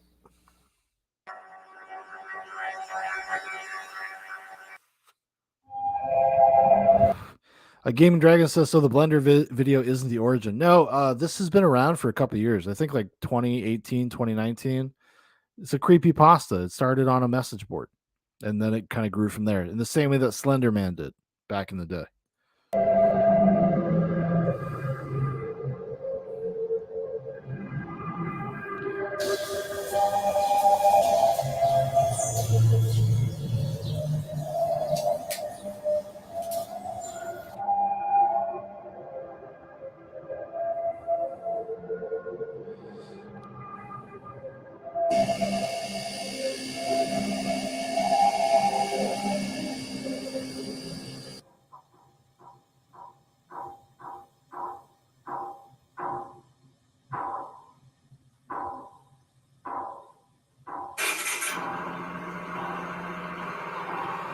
Like, it's so impressive. Like, even just the soundscape that he's kind of built in this little clip here, whether this is like a CG generated thing, which it is obviously, that we know that now, but like, it's so impressive. Like, it's the soundscape that actually makes it really effective. Like, the visuals are one thing, but it's the sounds. It's really, really impressive.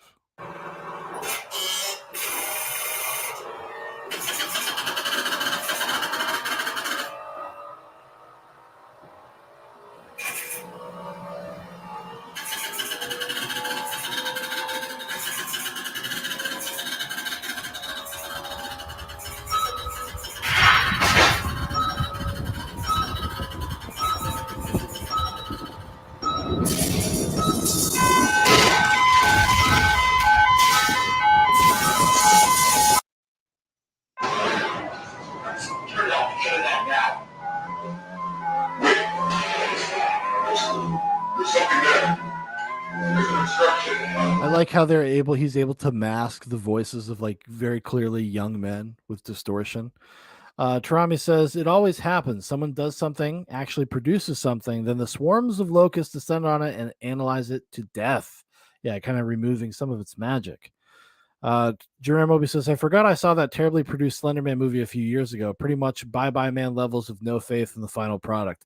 You know, I never saw that. That's one I'm saving for like a night. Maybe I'll get a little stoned, hang out with the wife, and watch. Sometimes, you know, it's fun to watch bad horror movies sometimes, especially shit like that. Brissinger says to Tarami, yep, that's why you have to prepare for that eventuality and eliminate it before it happens. I mean, it's interesting that there's such a backlash because there's only a backlash to this because it's popular. That's why people have turned against it. Which is the interesting thing to me, though, is that that's very different than what the Slenderman community did when Marble Hornets really blew up. Like they embraced it and they thought it was cool, and then it brought attention to everybody that was making Slenderman content because Marble Hornets was so big. So people just appreciated it. So things have definitely changed in the past few years. Trami says, I've seen parts of the Slenderman movie. It's awful and very boring. That's why you get high. That's why you get high and watch it and then embrace the cringe. Jeremy says, if you watch a stone, you will at least get some good laughs. That's the way we go. Bye Bye Man is good bad. I would agree with you, Tarami. Bye Bye Man is good bad. It's so perplexing. And so just like confusing, and there's no rules, and it's so the way the story unfolds is so stupid. Brissinger says Starship Troopers. How dare you, Brissinger? How dare you? Starship Troopers is not like that at all. It's a masterpiece, even though it's accidentally a masterpiece.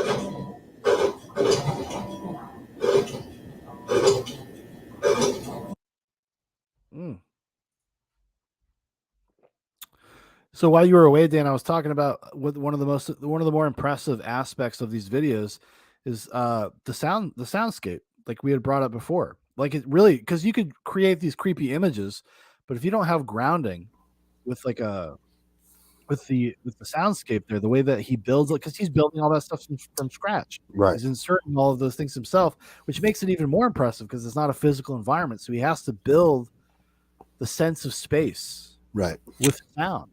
And that's one of the most impressive things about it, in my opinion. It's really agree. cool. Totally agree. And for somebody that young to kind of understand that and be able to actually like do it, it's pretty cool. Gaming Dragon says goo bad. Hybrid says keep this in the back of your heads. Gemini home video. If you're digging this, you'll get a kick out of that. Okay, Gemini home video. I'm going to write it down. All right, let's get to the next one. So the next one is Autopsy Report.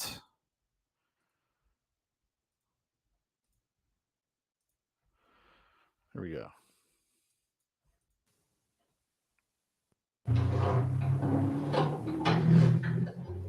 Subject is male, somewhere between 18 and 21 years old. I estimate that the time of death was around 5 days ago, but due to the severe tissue damage, it's hard to say for sure. Now, this is a criticism I would lodge against him. He should have got his dad or somebody to do this voiceover. It's clearly the voice of a very young guy trying to act older. Just saying. Hey, Kane Pixels. Shoot me an email. zooboxpodcast@gmail.com. I'll do it for you.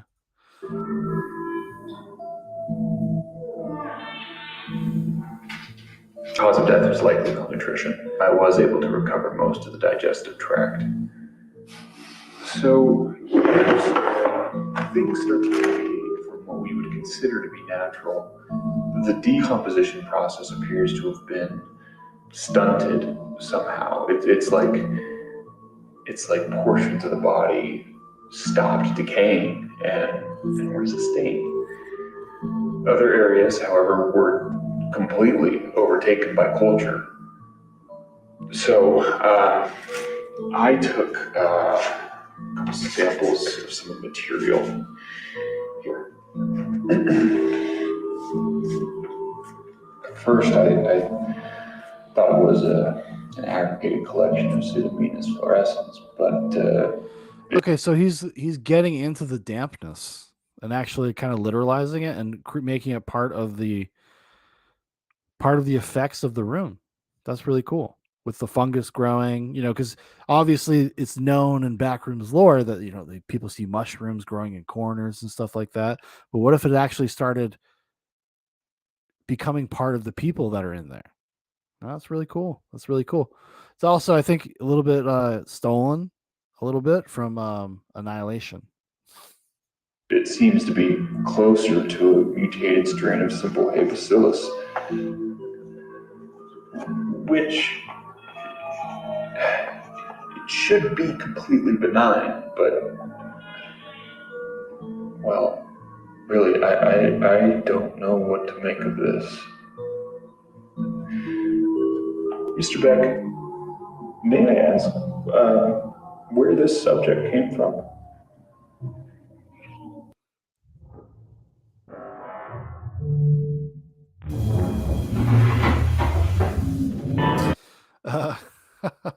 Hagrid says, Super Mario Brothers movie, anyone?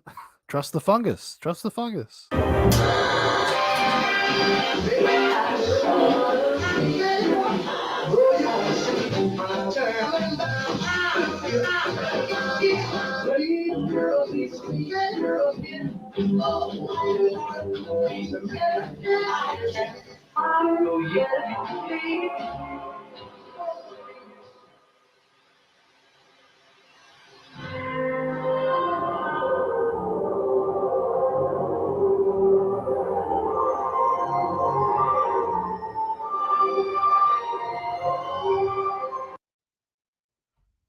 Well, there we go.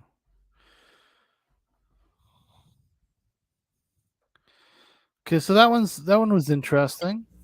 A little, but he's doing like that's what I like. He's being like he's giving you answers or information about things without like being dunderheaded about it, and it invites you to speculate and think so much about like what you're watching. Well, I think there's an important distinction to make. He's giving you information, but he is not really giving you answers.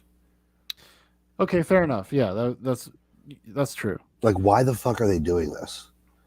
Well, that's the big question, right? Like, what is the purpose of this? I thought like it was, if you were to think about it in the theoretical sense of why they started this project, was like what I said at the top of the episode, was that it's this experimentation with like infinite space. This idea that humanity, we only have so much space available to us on the planet to store things, to do whatever, and grow as people, like in terms of just population growth and all those things exponentially growing, and we're buying more, we're creating more, we're having more children, there's more people out there, and that's why they would start fucking around with this stuff in the first place. But obviously something happened, something went wrong. You're muted. And there's more going on here. In fact, I think one of the criticisms that we skipped over in the Brugli video is he was like, yeah, I really don't like the idea that this is just the government trying to find extra space for things. And it's like, dude, do you believe anything that the government says about anything that it's doing? Well, even then, but that's just like a basic sci-fi horror setup. Like everything starts with like the best intentions, I guess you could say. Right. And then it goes wrong, and then they realize something goes wrong, but they don't stop it because they're like, well, there's interesting things in here. Right. And they stop giving a shit whether or not it affects people, or people are no clipping into it, people are going missing, and all that stuff. Like they don't care about that because they get to learn more from it and study it more, and becomes this weird, grotesque Mengele experiment. Yeah, exactly. And having that basic bitch read on it is sounds a lot like Brugli. And I want to point out that this threshold here that you pass through, these doors that you pass through to get to the back rooms, they're not made of wood. They're very, very sturdy, hermetically sealed doors.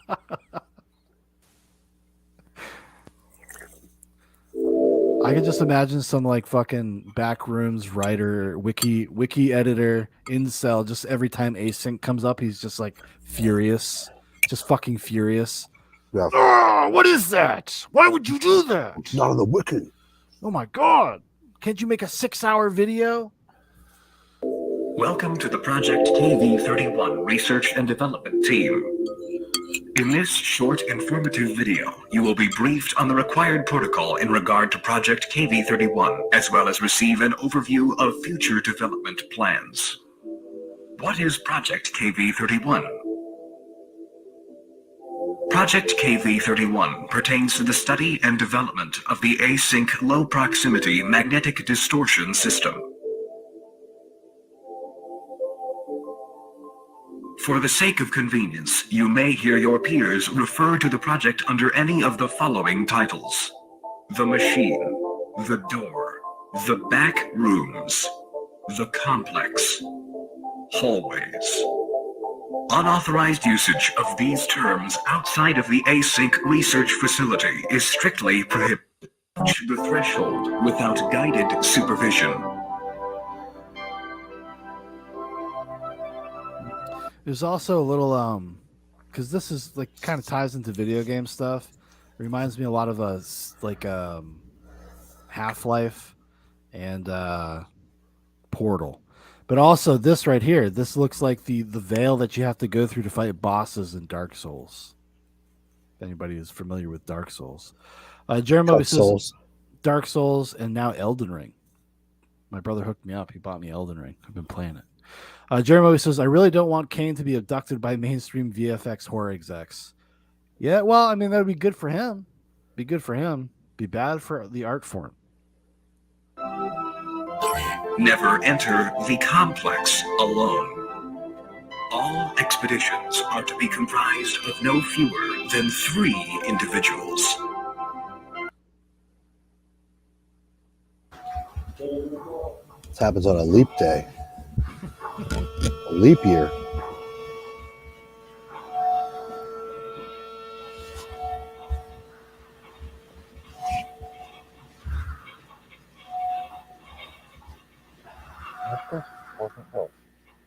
What the fuck?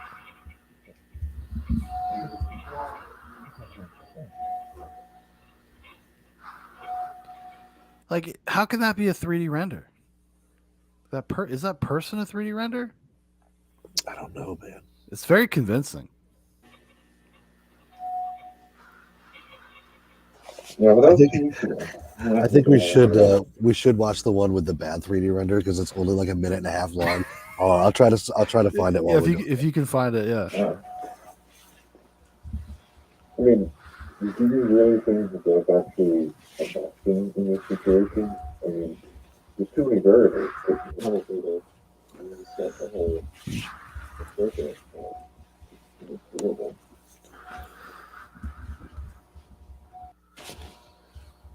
So you know how it is. You're going to want to have everything come out and I had a movement for going north.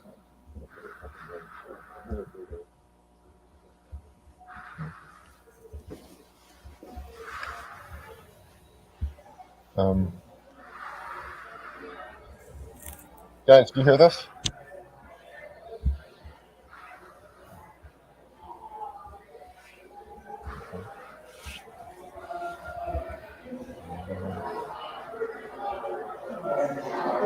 Hey guys, do you hear this? Hey! Oh no.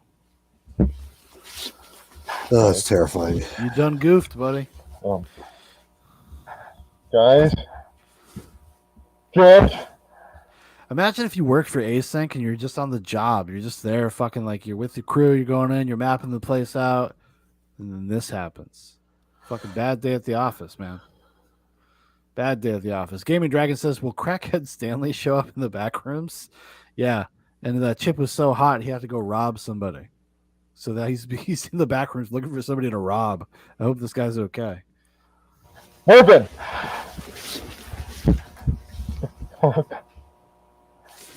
Hey!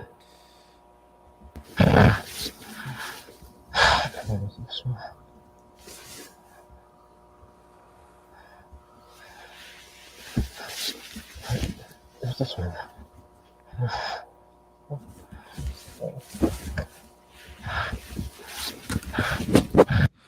Like, I don't think people, like, when they watch this, they appreciate like what he's doing with that sound. I know I'm harping on this, but like, Yeah. there's clothing movements, Yep.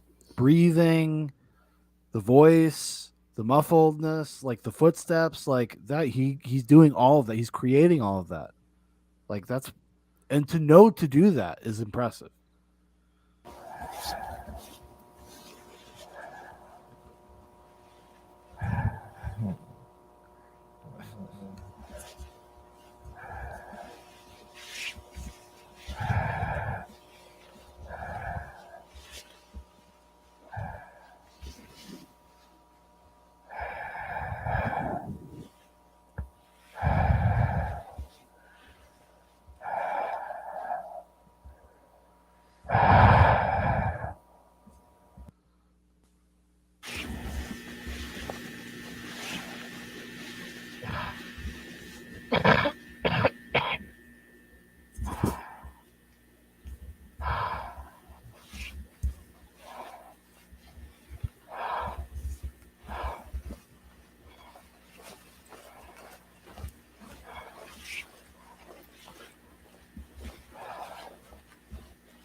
Please.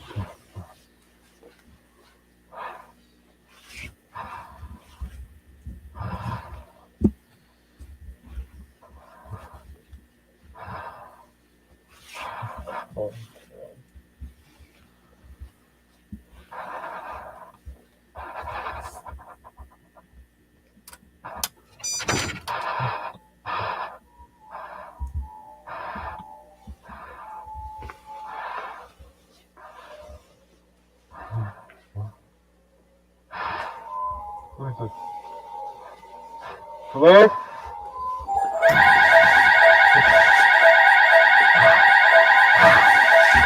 Hey!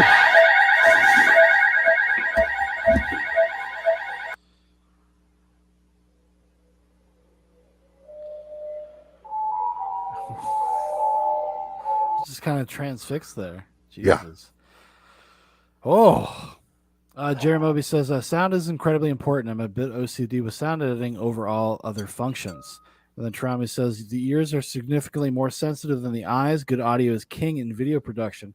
And actually, a good way to understand that tangibly is if you've ever used anything with VR. the difference between having like earbuds or headphones on to having it like coming out of a speaker of your TV is insane. Like if you put earbuds in, your mind starts being tricked into like actually thinking you're in the space.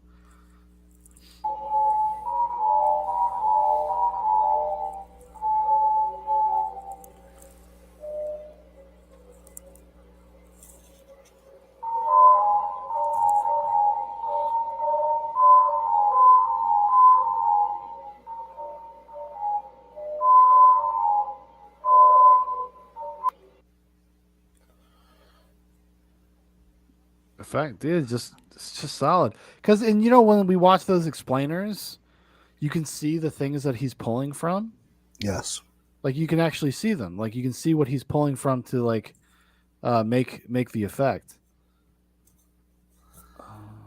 Before we go into the video that says the Backrooms fear of being forgotten, click the link that I just sent you. It's one of these derivative videos. Okay. Of somebody who is doing their own version of Kane Pixels with not much talent. And you're going to see these guys in the hazmat suits walking like there's poo-poo in their pants. And this thing has 237,000 views. So just having the Backrooms right now in a video title probably will net you some gains. You know what I mean? Probably do something for you. Vegan gains? Vegan gains? He's a tosser. He won't debate. No, so is Durian Rider. I love you, Harley, but you're kind of a tosser. But you're kind of a selfish person. All right, here we go.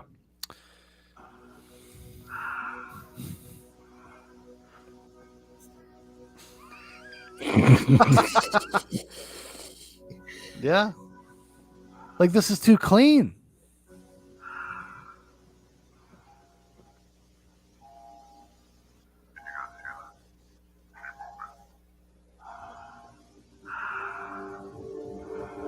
And I'm pretty sure I think those voices were from Half-Life.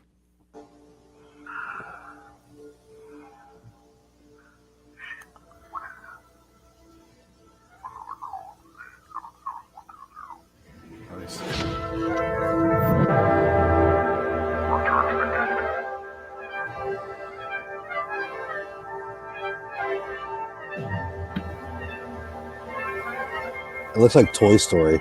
Yeah.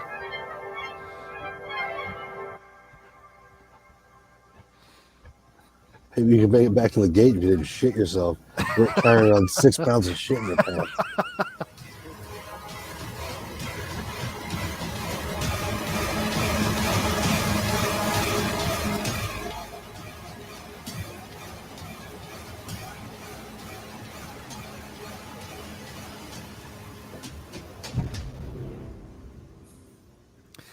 Damn it, not again. This part's pretty brutal.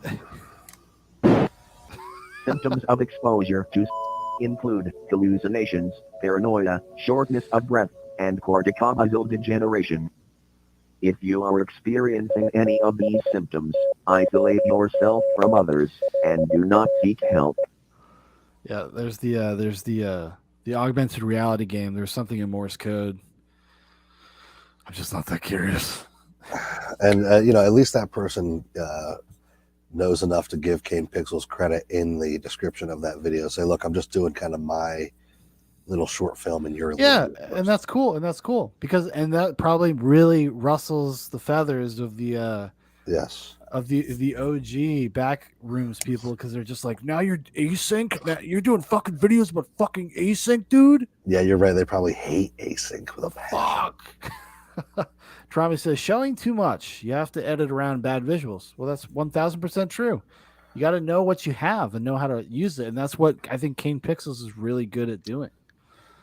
Gaming Dragon says, I love that running animation. LOL. All right. So this is the last one I think we have. This is the Backrooms fear of being forgotten, which I think gets into the kind of the subtext of the Backrooms. There is one other one that we don't have to watch because it's kind of lame. A dude spends the night in the Backrooms in VR. Oh no, I Do I have that one queued up? It's in the chat somewhere, but Yeah. it's not that great. The reason that I sent it to you is because he does a Spice King challenge in the Backrooms. Well, we'll see. We'll see how we feel at the end of this one. Okay, and all right. then we can go from there. Because now that you tell, because you told me there's a Spice King reference, we might have to do it just on principle. In 2019, would later make imaginations all across the internet run wild. It would go on to acquire a catalog of eldritch lore, securing its place as one of the internet's most obsessed over pieces of folklore. It's called the Backrooms, an alternate reality composed of an infinite array of hallways just like this one. As a collaborative work of fiction, it reflects a deep-rooted existential anxiety encouraged by the condition of the world today. The original post describes how if you're not careful and you no-clip out of reality, a video game term used to describe when players glitch outside of physical boundaries, you'll end up in the Backrooms. You can do your best to find the exit, but nobody Eat your fucking heart out, Brugly.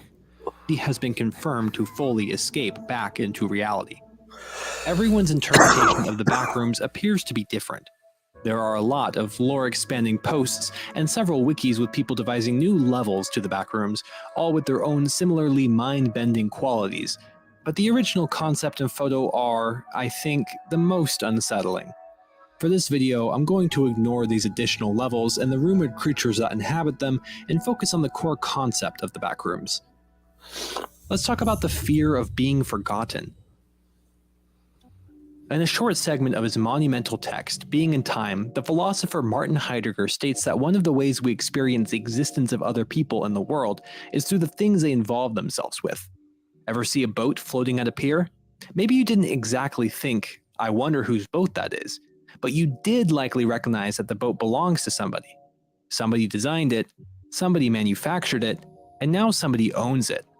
In a way, that boat serves as a symbol for the existence of other people.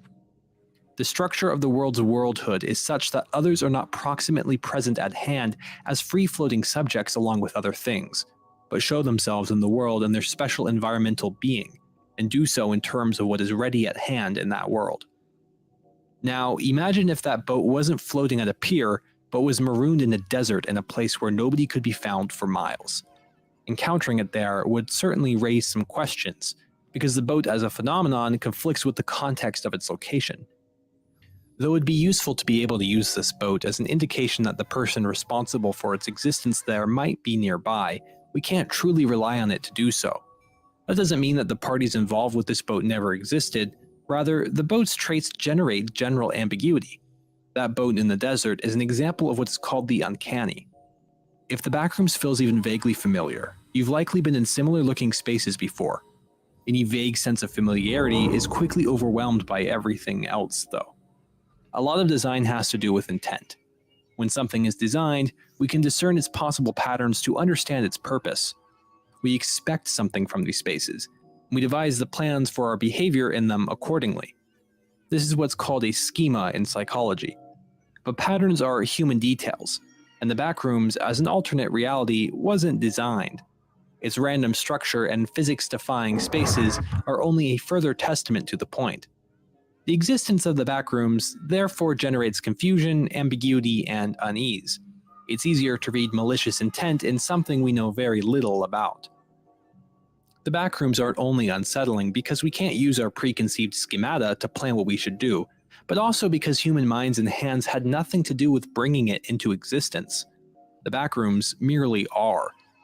Can an infinite array of office spaces exist without people to fund, design, build, and own them? In the case of the Backrooms, the answer is an impossible yes. The Backrooms isn't a symbol for the existence of other people. The Backrooms has an unreadable intent. The Backrooms has forgotten humanity. There have been moments in my life. It's a really interesting way to put it, I suppose. Like the juxtaposition, like that's a really good setup for why it has that effect on you while you're watching it. Yeah, this whole video is full of juice. Yeah. We got a couple comments here. Gaming Dragon says, I don't understand how it reflects modern society, though. Tromby says, I doubt that's conditioned by our current world. And then he says, because it's dope, I mean deep. And then Jeremy says, I knew kids like Kane Pixels in college. They'd get shut down for their ideas, fears, and curiousness, only to see niche creative successes outside of the system. Tarami says, this is a lot of words for the phrase fear of the unknown. That's very fair. Because that is what it is. It is fear of the unknown, things outside of your ability to understand them. Where I've taken a quick nap on the until you get there, and then they fucking ruined it by creating tribes and societies and diners and shopkeepers. Then it is a known quantity, and then it does become part of the human experience. They ruined it, Tarami. They fucking ruined it. The couch and lazily woken up to the sound of other people talking in the next room as if I wasn't listening.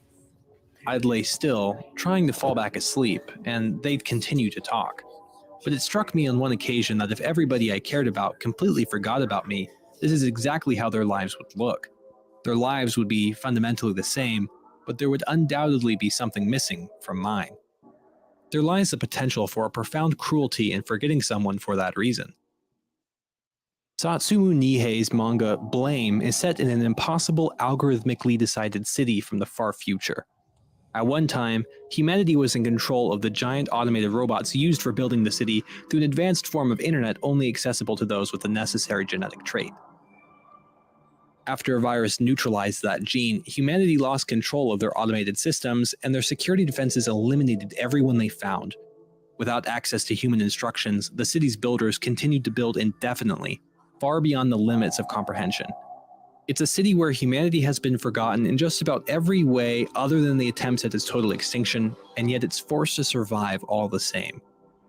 The events of the manga depict the millennia-long wanderings of Keeley, a mostly silent cyborg with a very powerful gun, and his search for the net terminal gene.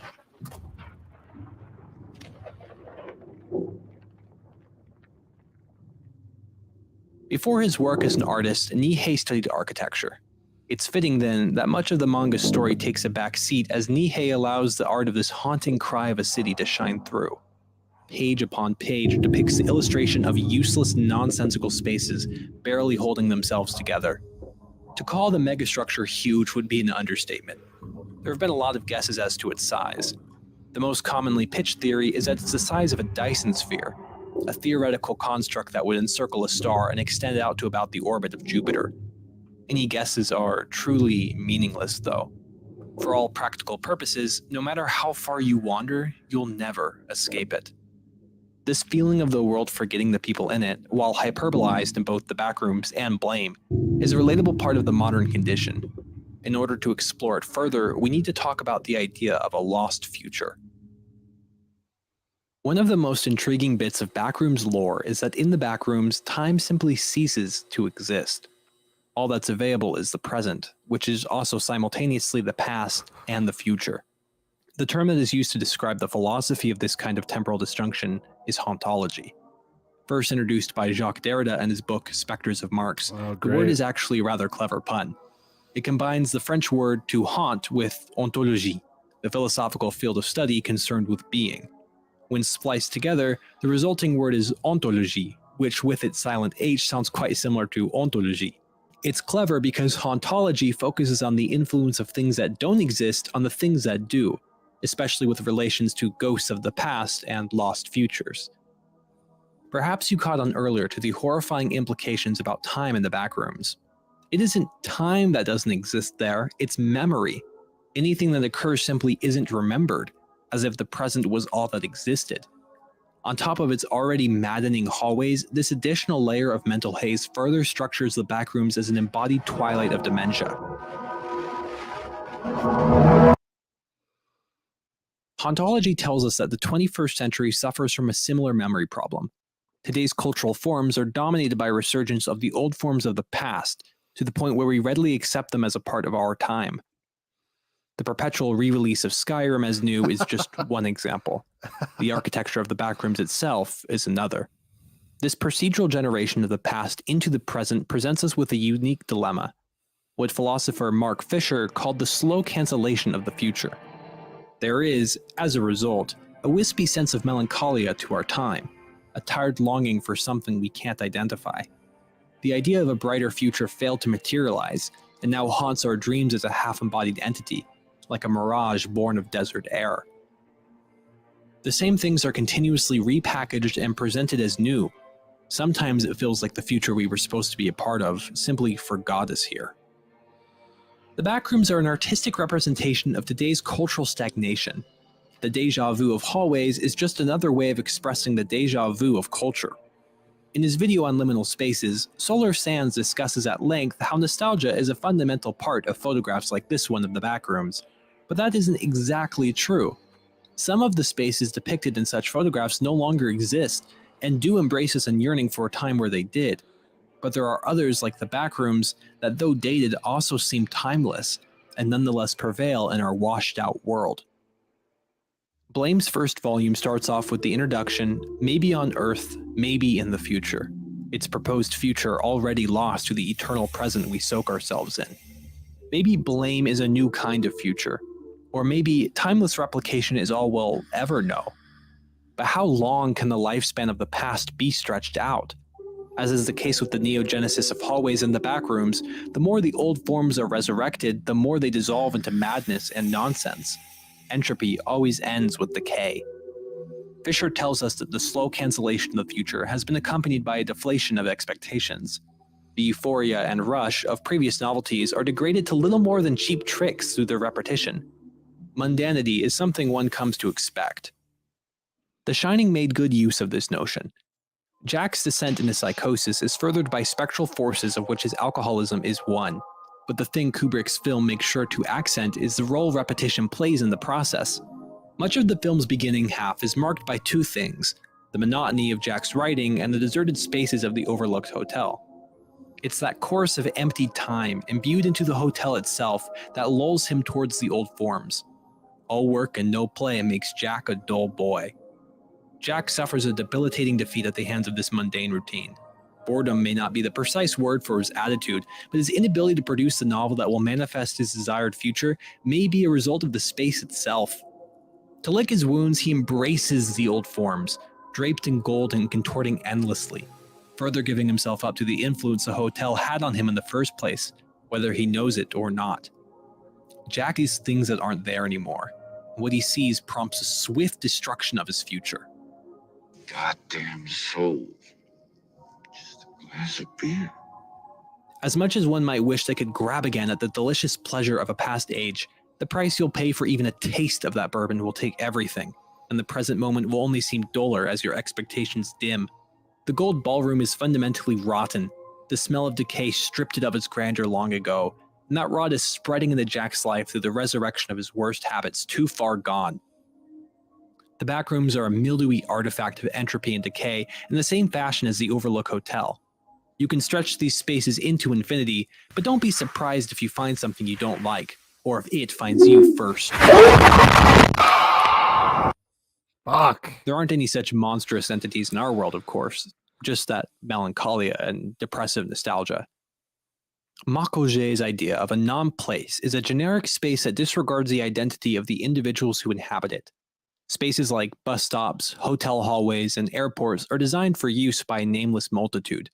Non-places aren't designed to remember you, nor are you really meant to remember them either. An undisputable part of such spaces is precisely how common they are. They're just about inescapable. The paradox of non-places, though, according to Auger, is that anyone can feel at home in them regardless of past experience, because they are equally alienating to everyone. There's a sense of familiarity to them, though, even if they are generally indistinguishable. Once, while taking a flight alone, I ended up stranded at the airport at night due to a delayed departure. The next flight I would be catching wasn't until the morning, so I tried to find a comfortable spot in the empty hallway and fall asleep. Every time I just about dozed off, I'd jolt awake, however. I didn't feel enough at ease with the fluorescent lights that never ended up switching off, and there was something uncanny about the spacious but deserted hall. Although I had been in similar airports plenty of times, that familiar environment felt too unfamiliar to fall asleep in. I didn't get any sleep that night. Even though non-places can be seen as a regrettable part of our world, they resemble the vision of the future for past architects.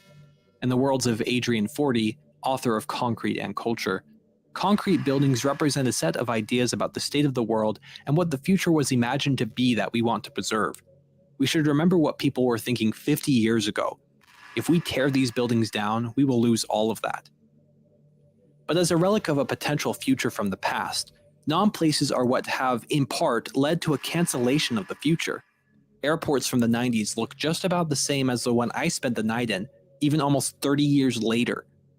It's the repeated forms of these spaces that find a voice in the deep indifference of the backrooms and our fear of being forgotten that it represents. This infinite maze, this is only the beginning. A few months ago, I was interviewed for a documentary on liminal spaces for the Canadian Broadcasting Corporation. Towards the end of the interview, I was asked the question. Do you think that this fixation on liminality comes from stress that comes from all of the societal and economic change and political change that's happening around the world? I didn't have a very good answer at the time, but the question did get me thinking. What I've discussed here is a fragment of my amended answer. The universe is forgetting you. Yellow walls fold in on an infinite corridor. An incessant hum hangs over the moist carpet. Don't bother worrying about falling through reality. In many ways, you already have. If you like this video, you will love my video. That was pretty good. I didn't really have much to say. Yeah, that's why I put it at the end there, because it's like a nice bow on everything. Yeah. I mean, I don't think he's wrong in terms of how we are more and more getting away from things that are like human in a weird way. Things that I really like that observation about that they're familiar, but they're also strange, and we feel okay with it because we all feel equal measures of alienation in them. Right. You know, it was an interesting observation. All right, so you want to do one more? You want to do the VR one? Yeah, this is pretty funny. This kid is actually pretty funny, and it's only like 10 minutes long, right? Yeah, I think so. Yeah. I'm about ready to fall asleep over here, but we can knock it out. All right, let's do this last one, and then we'll call it a night. Let me see here. Any? Okay, Game and Dragon says, I'm going to sound like a broken record, but I would recommend that Solar Sands video. I will check that out. I'll check it out offline. Jeremy says, it's the Langoliers. Yeah, actually. Because of the airport stuff. Yeah. Oh, and Tarami says, holy Batman, leading question, Your Honor, when he was asked about politics and society. Okay. So the title of this video is I slept in the back rooms in VR, and this is what happened. I'm spending the night in the back room / liminal space in virtual reality, and it is massive. The time starts now. It is 9:24 p.m. My first step is I'm going to throw a ball, and my goal is to find this ball again by the middle of the night. If I don't, I will take a bite of very hot sauce. Scorpion pepper sauce. Boobalooby. Scorpion, that sounds like a challenge. There we go. I will find you. But now my adventure begins in liminal frickin' space. Here's what's going to happen. I'm going to explore for a while and find a place to set up camp for the night. That's step one. So we're going to figure that out real quick, okay? Let's walk through liminal space together. So what is liminal space? It's defined as a location which is in transition between two other locations or states of being. Typically, these are abandoned, empty, like a mall at 4 a.m. or a school hallway during summer. It's unsettling and yet familiar to our minds, which is what makes it kind of creepy. God, you feel watched in a place like this. Okay. Oh, I don't like this hallway. Weird. Trippy, guys. Yeah. Iconic. Yeah, this is what everybody's so mad about. They're like, King Pixels didn't fucking say that we did this already. This motherfucker. This fucking piece of shit. This is the hopes and dreams of most of my countrymen here in America. The best we could hope for is to be thrown in a room like this with a straitjacket and paddled repeatedly by a burlesque woman. I'm still looking for a campsite, but with the size of the map, it basically just became me being stunned by every new room I went into. Wow. Wow. I know this sounds so goofy, but this is kind of trippy, guys. I'm swimming. There's something really weird about the replication of geometry like this. It just feels so artificial, so empty. Dude, it's like a Doritos bag. Half of it's air. The other half is sweet, cheesy, questionable cancer. Or whatever they make Doritos out of. Hey, it's not. Right. Let's check this out. Knowing the Backrooms, this is good. Dude, I'm so freaking scared they've added some weird entity triggers or like scares. I don't think they have, but God, I'm nervous. Oh yeah. Yeah, now we're cooking. This is what it would be like if I was the manager of a company. Like, no one would be at their desk, and I'm just like, keep at it, boys and girls. What a horror. Some areas of the map were pretty normal, just empty offices or atriums. Then other areas of the map were claustrophobic and kind of creepy. Well, I don't like it. Okay. Okay, I'm like going in circles. Dude, I don't even think I can find my way back. Dude, the ambience is creepy as hell. Okay, I've been here. Ah!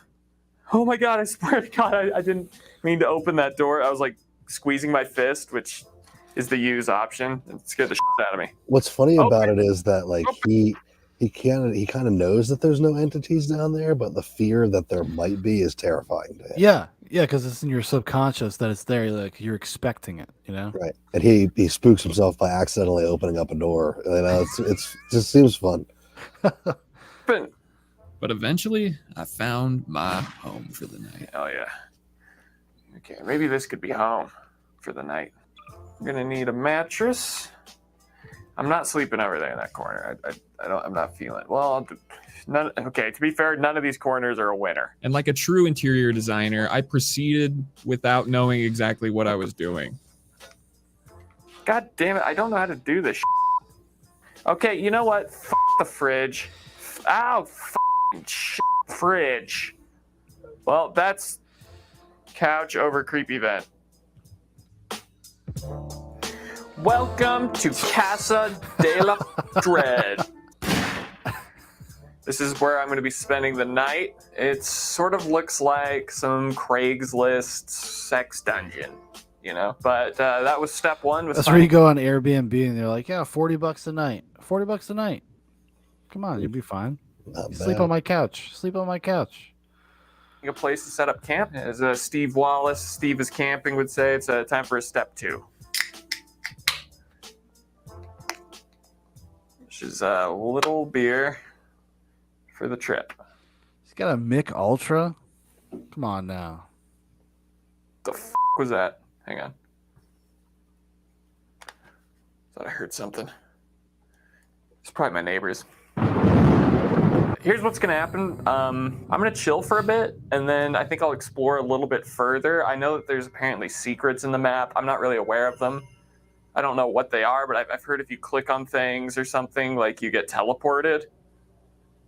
Great. So I'm gonna find a place to chill and maybe hang out for a little bit until it gets a little bit later. It is 9:46 p.m. now. As long as he's got his blicky, he'll be fine. Okay. What do you got now, Backrooms? Still don't like it. This, but at least I have a gun. So I found an empty bookstore and kind of hung out there for a while. Then I went back to the office, had a great experience chilling there, and ended back up at the infinity pool, all the while contemplating the Backrooms and liminal space. And I was pondering why this aesthetic speaks to us.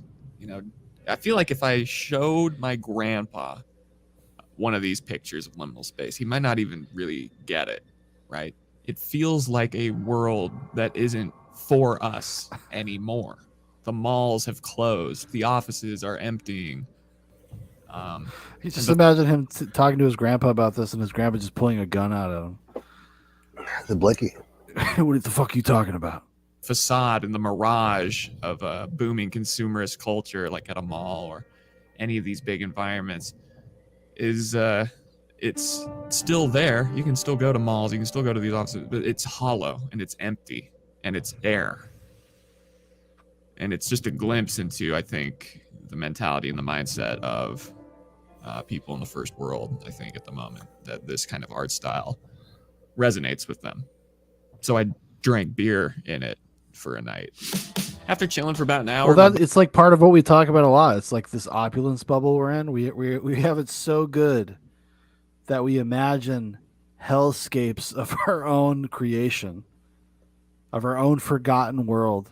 Yeah. Like we've come so far. The remnants of our progress are the things that we are like we get to look back in horror on and try to go back and exist in. Yeah, Buddy Ross. As an animal, you're designed to start your day getting chased by a fucking saber-toothed tiger or whatever. And so when we live in this fat, happy, modern world, we go seeking things to scare the shit out of us, like roller coasters, which I've always hated. And then, horror is an extension of that. Yeah, exactly. Trauma says, well, at this point, you've conditioned yourself into feeling these things. Well, yeah, because he's been sitting in this VR for a minute. Hopped into Discord to keep me from going any more insane. Praise the Lord. Yeah, that lobster. That's man. cheating. You're cheating. Lobster? Yeah, have you heard about the lobsters?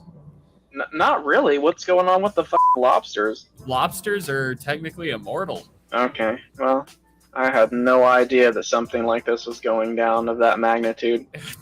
But as the clock struck midnight, I bade Ross farewell, for I had to find the ball that I had placed earlier in the map, or else I would have to drink hot sauce.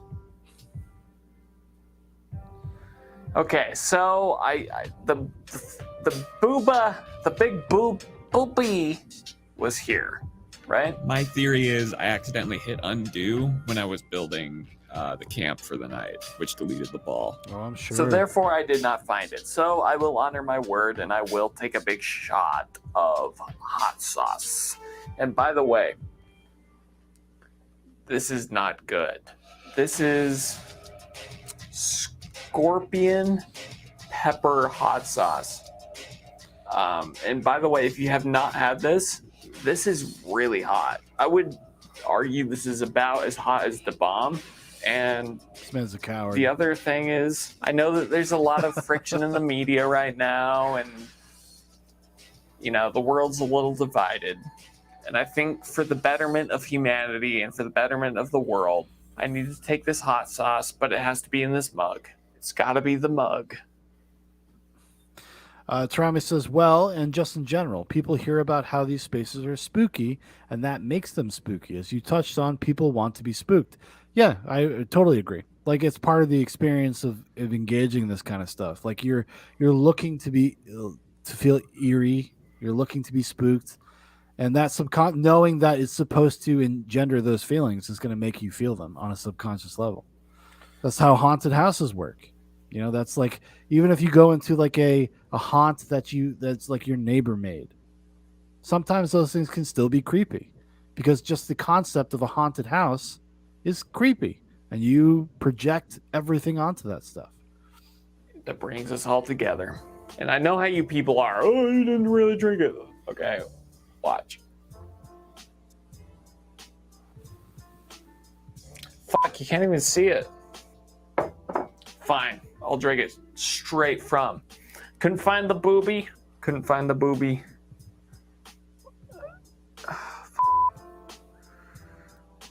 I know the feeling, buddy. I know the feeling.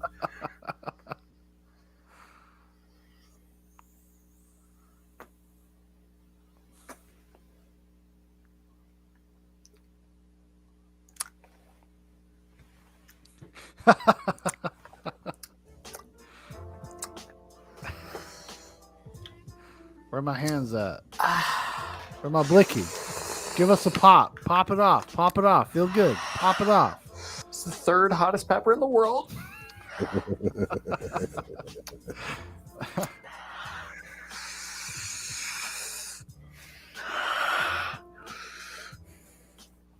Wow.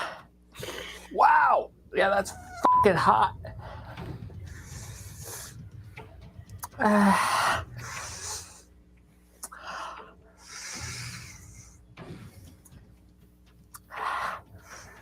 Yeah. Yep. You pussies. Oh, it's not that hot. You chug a little bit of that. You record yourself. It's hot as can't even see. In an absolute daze, I somehow fumbled my way back to my camp. Yes. Yes. He's so Okay, I just went from about a. This can't be a very good like backrooms liminal space if you can find things that easy. Yeah. Come on now. Yeah. Hagbert says, "I wish this guy had a bleeding ulcer." He will. He will. He might. 11 to about an 8. Again, we can peek out this wardrobe and we can see the back rooms there, sort of atrium-esque or whatever. I don't know what the level is exactly, but that's our home. I might drink a little bleach, get that hot. He's like waving the my gun in ass, his face. but yeah, that's it. The most fucking baller American thing you can do. Just like, oh shit, gotta cool myself off with my gun, my blicky. I think it's time to hit the hay and go to bed for the night. And once again, to prove to you people that I did it, here's the actual video. You can see the timescale at the bottom right. I spent 6 hours in there. I slept in the back rooms, okay? The finest moment of my life.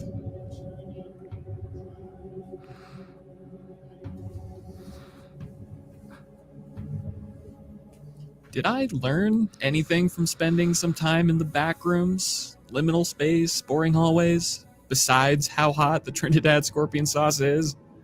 Not really. Repetitive architecture of familiar environments can be slightly unnerving and even a little bit trippy. It's one of my favorite aesthetics, which is why I'm making my own backrooms environment in VR right now.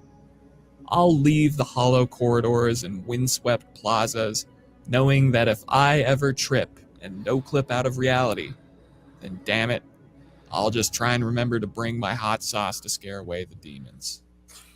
Oh, Comment below a world you... Then he pops open a Pepsi? What the fuck's wrong with this guy? Spice popper. This guy's he's not a Spice King at all. Well, that was a lot of fun, Dan. Thank you for being my Sherpa. Thank you for guiding me through this experience. I was so pumped today when I saw the promo pop up. I was like, "Oh shit, yeah! Tonight he's doing the backrooms finally." Yeah. I felt like a little kid, like constantly sending you these things. Like, come on, Sean, why don't you do a backrooms episode? And you're like, yeah, whatever, kid. No, I've been meaning to do one. It's just like I'm happy we finally got around to doing it. But yeah, that was a fun. I think that Kane Pixels kid is incredibly talented. Yeah. I know that he made it in Adobe Blender, and maybe some people would say that's like not impressive, but I think like the whole package is what makes it impressive. It's it's everything that goes into that production, and the fact that a person his age, if we're correct, let's say he's between 16 and 20 years old, like that's impressive to have that awareness and understanding of how to build an environment and how to make people feel like they're in that environment. Also, it probably helped as well that we have earbuds in, we have headphones in, so that really drew us in, because even in this environment, watching it on a live stream with my friend, talking about it, it was still effective. Like it was still very effective. Yeah, and even having seen them multiple times myself, I still got creeped out during this viewing. Yeah, with the chat holding my hand and everything. Jeremy says, moral of the story, moisten your socks. Hagbert says, wear cleats. All right, everybody, thank you so much for watching, and we'll be back Monday on D Live. We're going to be doing another kind of fun experiment. We're going to be doing a TikTok endurance challenge. I'm going to go through random TikToks and see how long I can last, because I fucking despise TikTok. Nice. So that's what we're doing Monday night. We're just going to see how much TikTok I can take. So that should be fun. But anyways, thanks for joining me, Dan. I appreciate it, buddy. Thank you. We'll see you guys later.